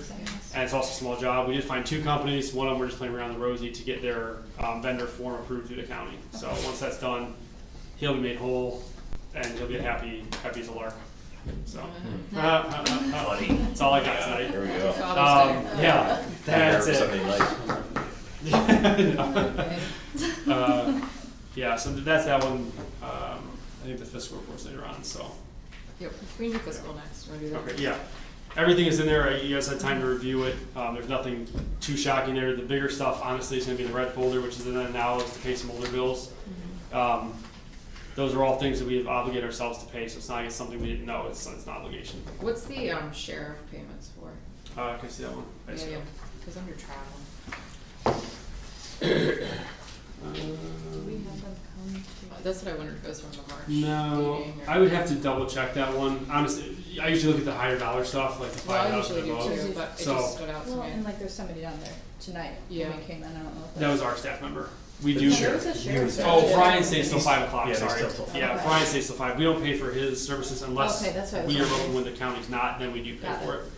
I'll have to double check that. My first thought is, Which one Was is that that under? something you were doing with the? Travel Don't you on the left doing some side, it says project with sheriff. them? Insurance cost. I thought, I'm trying to think of what it was. I want to say it was Sorry, I Safe have it Communities, on my it's not phone. Safe Communities Fund. I'll double check and get back to you. It's, and I apologize, it being that dollar figure, I just didn't look at it, No, at that sorry. one. And then I assume this is for the wells, right? This, Donna Merrick. Yes, Donmark. Yeah. Yeah, so that's the actual well, payment. That's what I figured, okay. Page two But of that was four. a big boy, so. That was the full, almost the full project. There's a little bit of retainage that we'll pay into it Okay. later. All right, And I have- oh, do you wanna talk about the HDAC meeting? Cause that was. Well, Yeah. wait, I have one more thing on the Yep. finance. The, under sewage treatment, the Adam and Kelly, Andre, the 900. Yeah. Oh, What the is that? refund. That was, if you guys, if everyone recalls, that was the homeowner that had a system that never passed from the beginning. It was a system that was a known issue. And we got approval to refund their permit because they were buying a brand new system to Right. replace their already brand Okay. new system. And that, So I think we voted on that, right? Or at a least while gave back. for Yeah, It's about a year ago. unfortunately, we found that it got dropped in translation then. And when Adam called me and then we talked about it and I talked to Dan, we got it processed right away. Okay. Yes. There was, what was their question? Somebody had a question. Okay. Oh, I just had a question about the HDAC meeting, cause Oh. that wasn't in the. approval. Yeah, sorry, the HTEC meeting, we did have, that meeting was on Flag Day, which, you know, it kind of separates the things. Mr. Graham was there, it was a very, very good meeting. Shelley Lewis was there from Legal and Voters, I think we had almost eight entire, people, there were 8 yeah, 8 or members 9. of Yeah, it wasn't a quorum, so I think Yeah. we'd have 11, but it was 8 or 9 of them there. How come we and didn't Mrs. get notice on that? We talked about it in We this talked about meeting. it here, but I only, I knew because I ran into him and said, hey, And can it you was in send the me the paper, info too. when it was? They posted it in the paper. But I think only Okay. 2 of us could have been there. Yeah, you can't have more than 2 anyways, yeah, anyways. So Dr. Henderson and Ms. Jones showed there, and it went really well. Honestly, there was more than one person said, I thought things were going not the way I wanted. After seeing some changes, we're happy, and we're seeing a different thing than what we expected. Yeah, I So- think that these continued discussions with them will be good, but I do, from HDAC, Dr. Henderson gave a good update of where we were at. They were able to ask some questions about, you know, the agreement.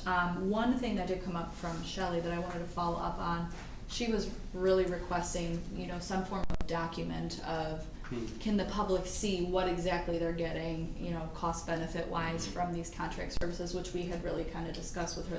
That's hard to show specifically since it hasn't happened yet. Yeah, Was there any further discussion on that after the fact? Not so much. What could have been done? I'm gonna say what could have been done. When we did the appropriations change for the late contract, Yeah. we decreased salaries and fringe benefits in almost every fund, not to 0 because I left a little bit. We then increased contract services by that amount plus additional dollars. It equaled out almost identically. The reason for that was we had increased legal costs. It's in the same fund. It's paid out of the same contract fund. Yeah. I could have broken it up separately to show like, you know, this goes from salary only to Lake's contract, either we don't do it that way. And then this additional amount only goes towards McDonald Hopkins or legal fees.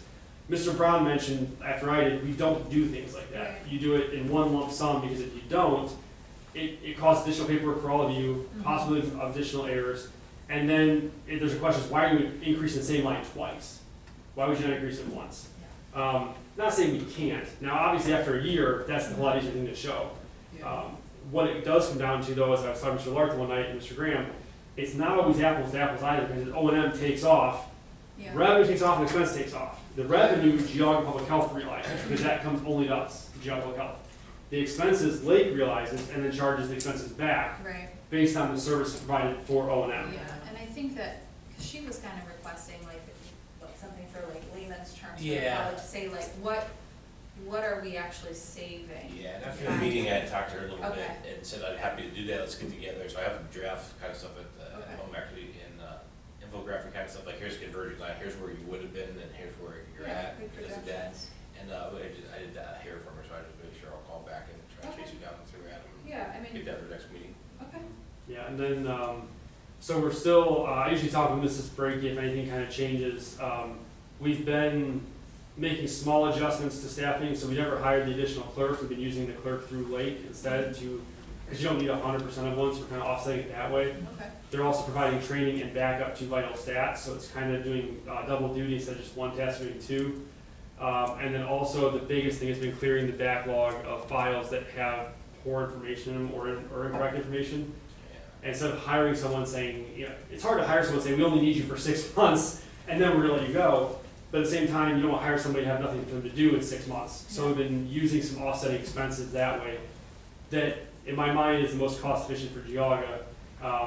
And given that it's straight cost, it's not like you're paying extra for said service. Yeah. Paying for positions versus individual Right. entities, categorical costs. And some of that is, like we talked about, it's just uptake of O&M. It's a super time and resource heavy thing up front that should even out over time. Kind of like with House Bill 110. Now that we're making the corrections and new files are in place, it should even out. But it's a huge time intensive thing to do all of this. Yeah. And I don't, it would be tough for me to come back to you every time and say, I want to hire a new employee, I want to hire a new employee. What are you going to do with them in a year? I don't know. I don't know if we're going to have the same problem in a year. What if we fix it in 6 months, we don't need them after a year? So instead, we're kind of using that, you know, I don't want to say temp service, but kind of a temp service to fix it. But that was my question, is whether or not we may need to go to a temp service for some. Thankfully, because of how with Mr. Graham is allowing it, we're kind of just flexing this stuff. And honestly, We in do my time mind, activity codes to keep everything, so there's just Okay. not needs to put more time, it's within the scope of the contract, we just kind of fill that stuff back and forth. and the positive thing, it actually makes, at least in my mind, all the staff, their worth goes up. Not they're not worthy, but their worth goes up because now they're like, hey, I've done this and this and this and this. If I want to better myself in 6 years, I've got all these things I can do versus I only did this. Yeah. And so they're going to experience, it's probably less boring, honestly, too, than doing the same thing every Sunday for real life. If you don't mind, me just jump in. Just with the 110s, we're actually projected to be done by the end of July with the whole, and we're expecting every single commercial septic system in the county. wow, So we'll be ahead, we'll be done a month ahead of schedule. cool. And then September 1st starts the new kind of license year for that group, and we should be right on, have everything scheduled and be right on target. Kudos to the team, they really So accelerated the we're finishing timeline. ahead of schedule? What's that schedule? And I think we're looking at just new files for next year. We're, you know, not, I don't want to say we're just throwing these files away because we have to keep them legally, but just starting with fresh. Yeah, Because of we're looking at the online software we have. It's a data, it's like a storage unit pretty much. Taking it and making it be called like old House Bill 110 or Archive 110 and then the new House Bill yeah, I 110. gotcha. That way the new information is better. Just want to let you know that we were ahead of That's awesome. schedule for finishing that up. Great. And that would be first. And I will stop talking since it's 6:30. Yeah. There you go. Alright, health commissioners reports. Appreciate your patience, I chime in, like, it was on top of my mind, so I apologize. My main thing right now is trying to get some answers from the state. You guys have been accredited, luckily we got your application fee for the next year to get that paid. I can't truly say I know what the ramifications are if they continue with accreditation. They do require a full-time accreditation coordinator, which is not in the contract. We have some accreditation duties, the health assessment. They really have no idea. They created national level like accreditation for smaller health districts that want to get to the line. Intermediate, kind of off the hook, is 25 or so of those. And then there's a full accredited. It's just not cost effective, especially if this model continues to fly. So between calling the state and calling national accreditation, accreditation board, first I gotta get into the database and see what we submitted. There's no access to the transfer, and don't go back.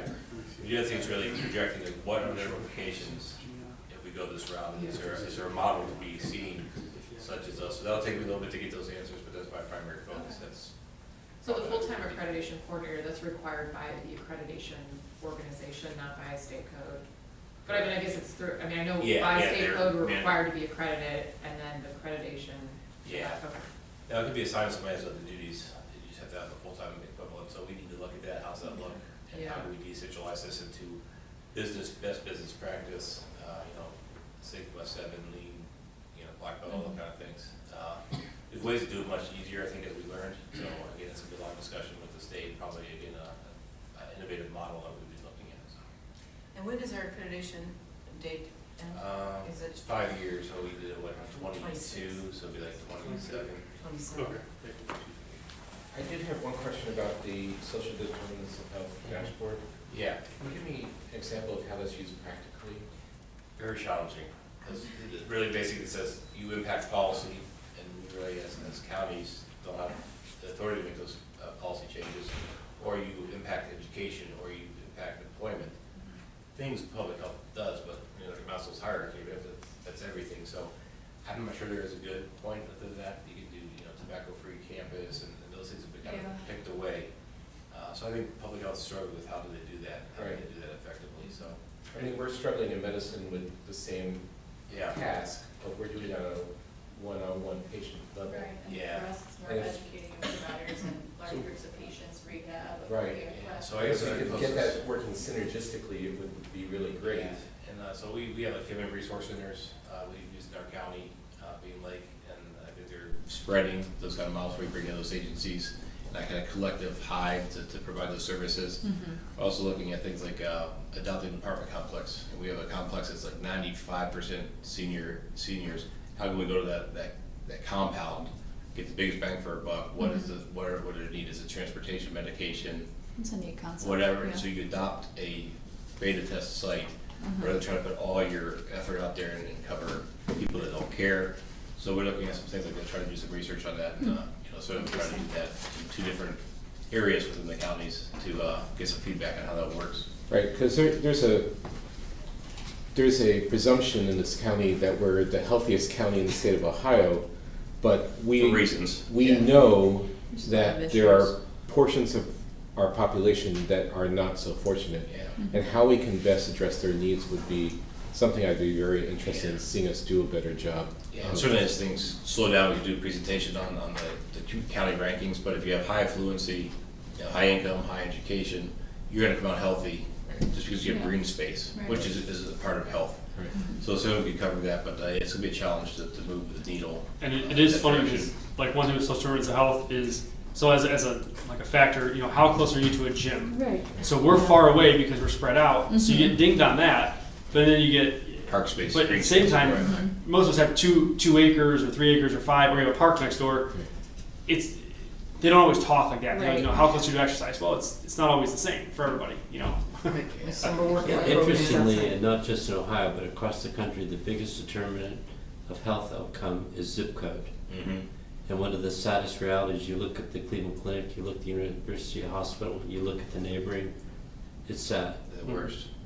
Yeah, and that's one thing I know. Like we not monitor, but we look at a lot is zip code amongst other things.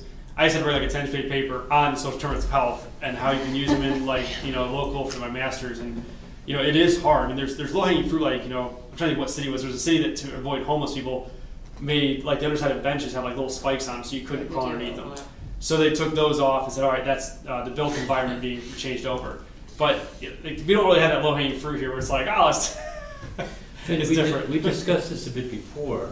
I mean, and Geauga actually has dropped in ranking over Yes. the past year or so, and the #1 cause of death was cancer. Yeah. So get that information, the NCIPDQ out, information online that people can get access to, and have a better understanding of what's about and what to do and what to be thinking of where to be going. And And one better thing- coordination with all the free screenings that are already happening. And one thing that comes down to education that I know like Ron and I are big fans of is physical exercise. So COVID did a real number on our youth. And when I say youth, I mean that's variable, but youth.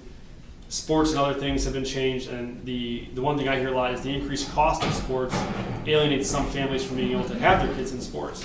And the kids go home and play video games instead of going to sports, and that cycle just never ends itself. Right. So things like that of what can we do to help? We've looked with ODH about grants, like can we get grants for a low-income home to have their kids play sports where the grant would cover the sports cost. So we're looking at all those different options. How can we educate kids? How can we educate parents? Because it's not not personal responsibility. It is, but it's also if the kids do what the parents do, the parents go home and sit, and the kids sit. Right. It's going to be a never-ending cycle that we're going to deal with at some point. We either deal with it with our taxes or we deal with it with the hospital when all of our rates go up. So that's what we're looking to adjust. Okay, good question. I'm happy to bring more to the board this next month for you guys. And that- Yeah, and that's why some states are trying to ban TikTok in the US. Yeah. Well, you saw the report, yeah. Can you talk quickly about COVID-19 QI project initiative? Yeah, so that is basically, so public health, when I was on the team that kind of designed that, we were looking at, we had an after-action report that boards of health, or health departments required on how a response was. The state does one, so they never really mesh. That's, well, how about pharmacies, how about schools, all those other partners that we were successful. I mean, to be able to match the same flow as the National Guard or exceed it had we had the opportunity to test that. It kind of resonated, so they looked at how we could raise some funding with grants, the State Department throwing some money, which was honestly a miracle sometimes, and make it affordable so that we could get all that data through those partners, just kind of look at how would we do it differently and what went wrong. Yeah. We certainly know. So that's really what that's about, and it's relatively affordable. Okay. Given the cost to do something else that dictated by the state would be much, much more, from a personnel standpoint. Thanks, Brian. So Yeah. the good news is 6.01 we already talked about. All right. I just saved the I'm time done. there. Thank you. Do that. Questions? Okay, so 6.03, I mean, I don't think we can do this because we've never changed the bylaws. 6.02. Oh, two. We had the third reading. But we never had a, I mean, did we have a first reading? Because We we did. never Oh, yeah. we tabled We got we first. tabled it last time. We had first and second. The third one should have been last time, and we didn't do it because the resolution didn't have the wording. It was blank. The wording Okay, didn't show up. but we never changed the bylaws. Because it says this item was tabled at the March 22 meeting until a regulation adoption process has been added to the bylaws. That's never happened. Because, remember, yes, Deanne was referring to typically, like, what is our process for Reading. readings?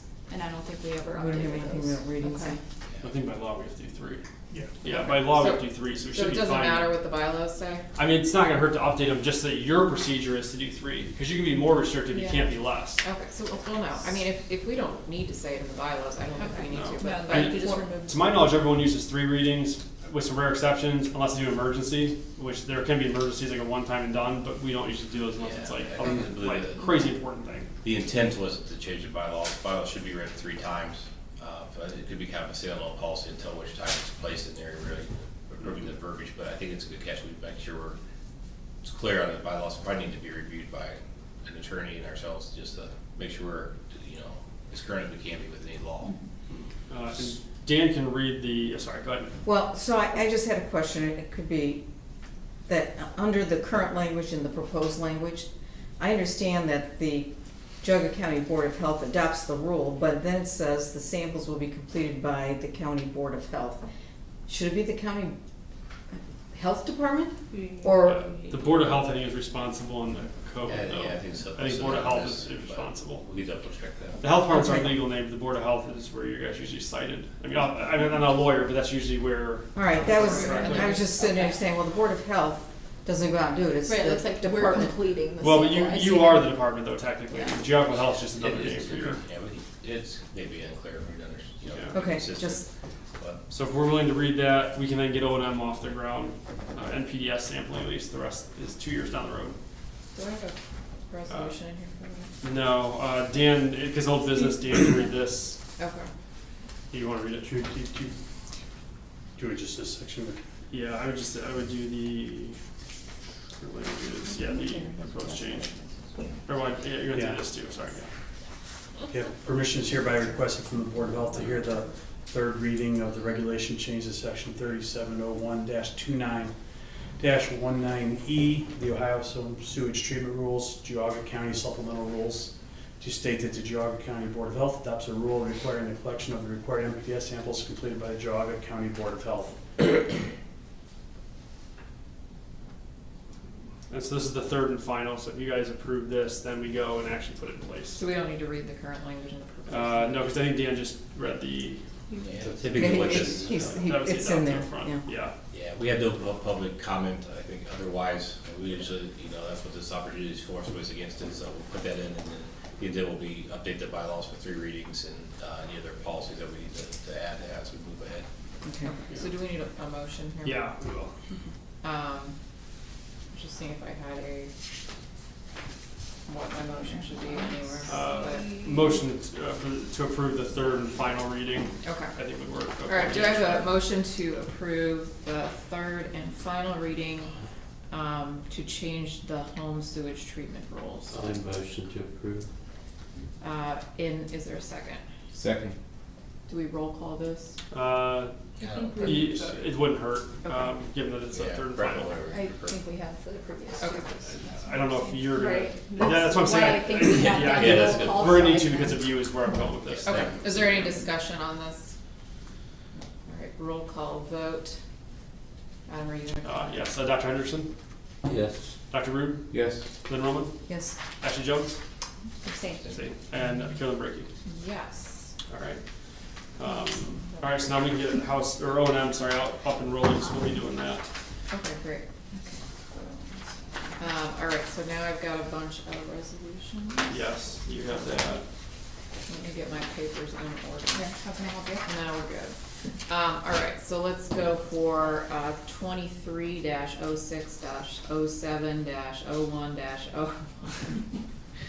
Couldn't make it any easier for you. All right, let me make Really, I have sure. a hard time believing.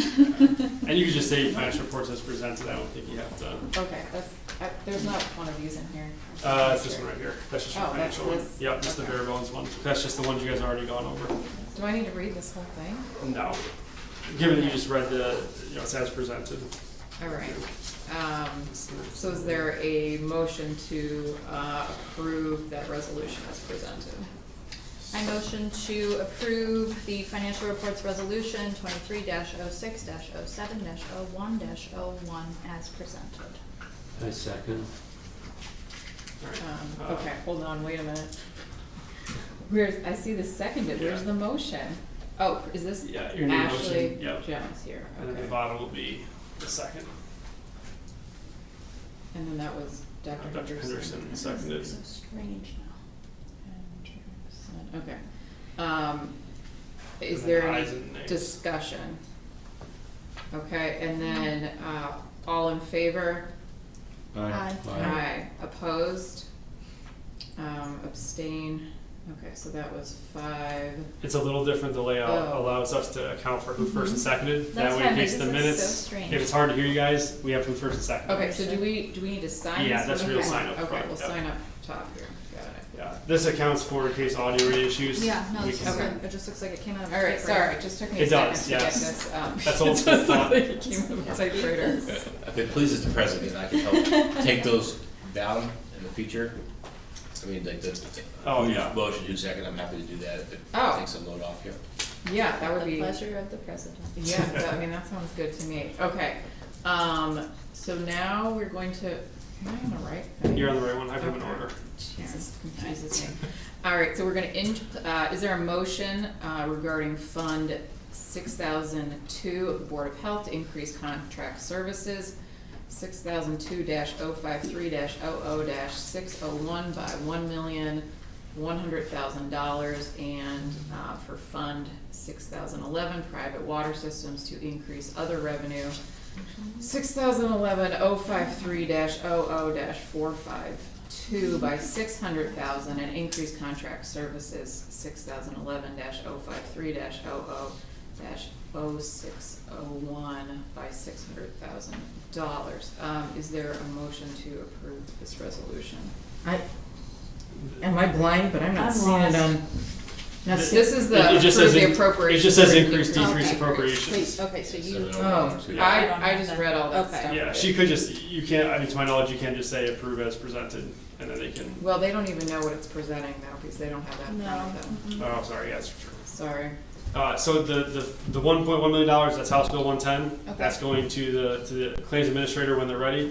The 600,000 revenue coming in and expense going out is Parkman Wells, the phase 2 contract. Okay, Okay. We don't thank think, you, I'm not sure we'll need all of it, but we're gonna allocate the entire amount. thank you. I probably just abstained. No, Consistency. Okay, so is there, a motion to approve the appropriations for increase, decrease as presented? So moved. Second. Okay, second by Dr. Rude, motion by Lynn Roman. Is, any discussion on this? Now that I understand. All right, let's do a roll call vote. It's a resolution, so yeah, that's fine. Okay. Dr. Hendrickson, Yes. Dr. Rude, Yes. Lynn Roman, Yes. Ashley Jones, Abstain. and Kalen Breaky. Yes. Thank you, All Ashley. Going on down. All right, resolution, 2023-7, then and now purchase order to Conduit not to exceed $12,500.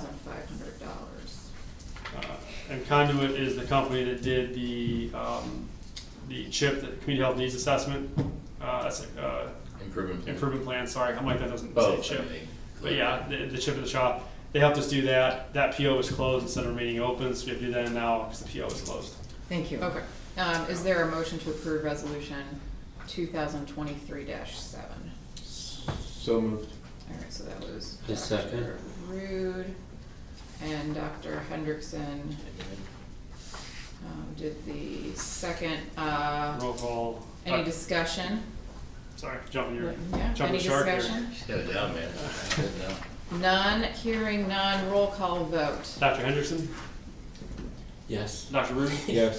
Lynn Roman, Yes. Ashley Jones, Yes. Kalen Breaky. Yes. Dr. Rude looks so, or Dr. Henderson looks so concerned at me, he's like, I don't What is he saying? Okay, now we're gonna go on to 2023-8, resolution, which is a then and now purchase order to DEX Imaging not to exceed $15,852. And that is for 2 copiers that were purchased last year Okay. that were not paid for, and the PO was closed, and I just got called by them, a non-happy call like last week, so. And how did that PO get closed? It was inadvertently closed by somebody, just leave it at that. Somebody, ooh. We Okay. fixed it. Is there a resolution, or is there a resolution, is there a motion to I approve? move. Resolution 2023-8 as presented? That was Yes, I move. Dr. Hendrickson made the motion, second Second. is Lynn Roman. Okay, give me 1 second, guys. So I'm Hendrickson, okay, any discussion? None, let's roll call it, Adam. What Dr. are we at? Henderson, Yes. Dr. Rude, Yes. Lynn Roman, Yes. Ashley Jones, Yes. Karen Breaky. Yes, sir. I should start moving it around just to keep you guys guessing. That would be fun. Cute. Okay. It's going down. All right. Now we're 2 to more. -9, resolution authorizing the payment of a then and now purchase order to Flannery Gergalis, not to exceed $49,947.15. So moved. Second. So that was Ashley Jones, PhD, and then, And that's I don't know if you're right. that's above the 57,000. and that was Dr. Hendrickson, right, was the second? Okay. Not calling her Dr. Jones concerns me. I know. Please don't. No, That's not what I even my was- students call I me was- that. I am not going to. Yeah, no. Any discussion of this? Adam, remind us why we're doing this one. So this was a PO, it's not open in the full amount or potentially closed. It could be a combination of both. But this was money that was owed based on services that the board entered into a contract for. A lot of this is gonna be House Bill 110. All Part of right. it, let me put it that way. Okay, so any further discussion, guys? No, let's roll call it, All Adam. right. Dr. Rude. Yes. Ooh, Dr. Henderson. Yes. Lynn Roman. Yes. Ashley Jones. Yes. Karen Breaky. Yes. Dr. Okay. Henderson was like waiting too. He's like, let's do this. He was so excited, he really ruined it for him. Okay. Right. 10, resolution 2023-10, then and now purchase order to McDonald Hopkins not to exceed $35,914.26. Is there a motion to approve? I so move. Okay. Second. Okay, hold on. All right. Any discussion? Go ahead, Adam. Dr. Henderson. Yes. Dr. Rude. Yes. Lynn Roman. Yes. Karen Breaky. Yes. Ashley Oh, I'm Jones. like, Oh, yes. you did it. We have so little Really whimsy at threw 7 me o'clock at off. night. I know, it's, I'm you trying gotta here. have fun where you can. I'm trying here. Okay, we're done. Keeping us on our toes. Yeah, and then we're nixing, obviously, Yes. 7.02. If you're not opposed, I would say let's just knock that off, and then we can reschedule a special meeting once Okay. I get the paperwork tomorrow from Okay. Mr. Walder, All right. if you're okay with that. All right, do we need an executive session? I am unaware of one. The current lawsuit that's out there, that motion was filed. That's it. I don't have an update since then. Okay. Okay. Great. Let's nix that then and move into citizens' remarks. Ed, go. 2 minutes per speaker to ask questions, make comments. Adam will put his timer up. Does anyone want to go first? I don't want to say it doesn't react to everything. Thank you. Anyway, Nobody? Ed, nothing. Good? Where's your lovely wife? Quiet. Well, where's your lovely wife at? No, I mean, that's, we all come to see her, so. No more papers Ladies' up night there, out, right? I guess. Yeah, I don't see any questions. Barry, nothing? Cookies were okay? Were they up to your standards? Alright. All right. Loyal followers. I think let's adjourn then, guys. All right. No other. Nothing All more. right. I'm And gonna it is bang it. 7 o'clock on the dot. Yeah, I got Oh, 7:01. it just turned as soon as I said 7 o'clock. So all 7:01. 7:01. Adjourning at 7:01. Thank you all for joining us on your Wednesday evening. Yeah, thank you guys.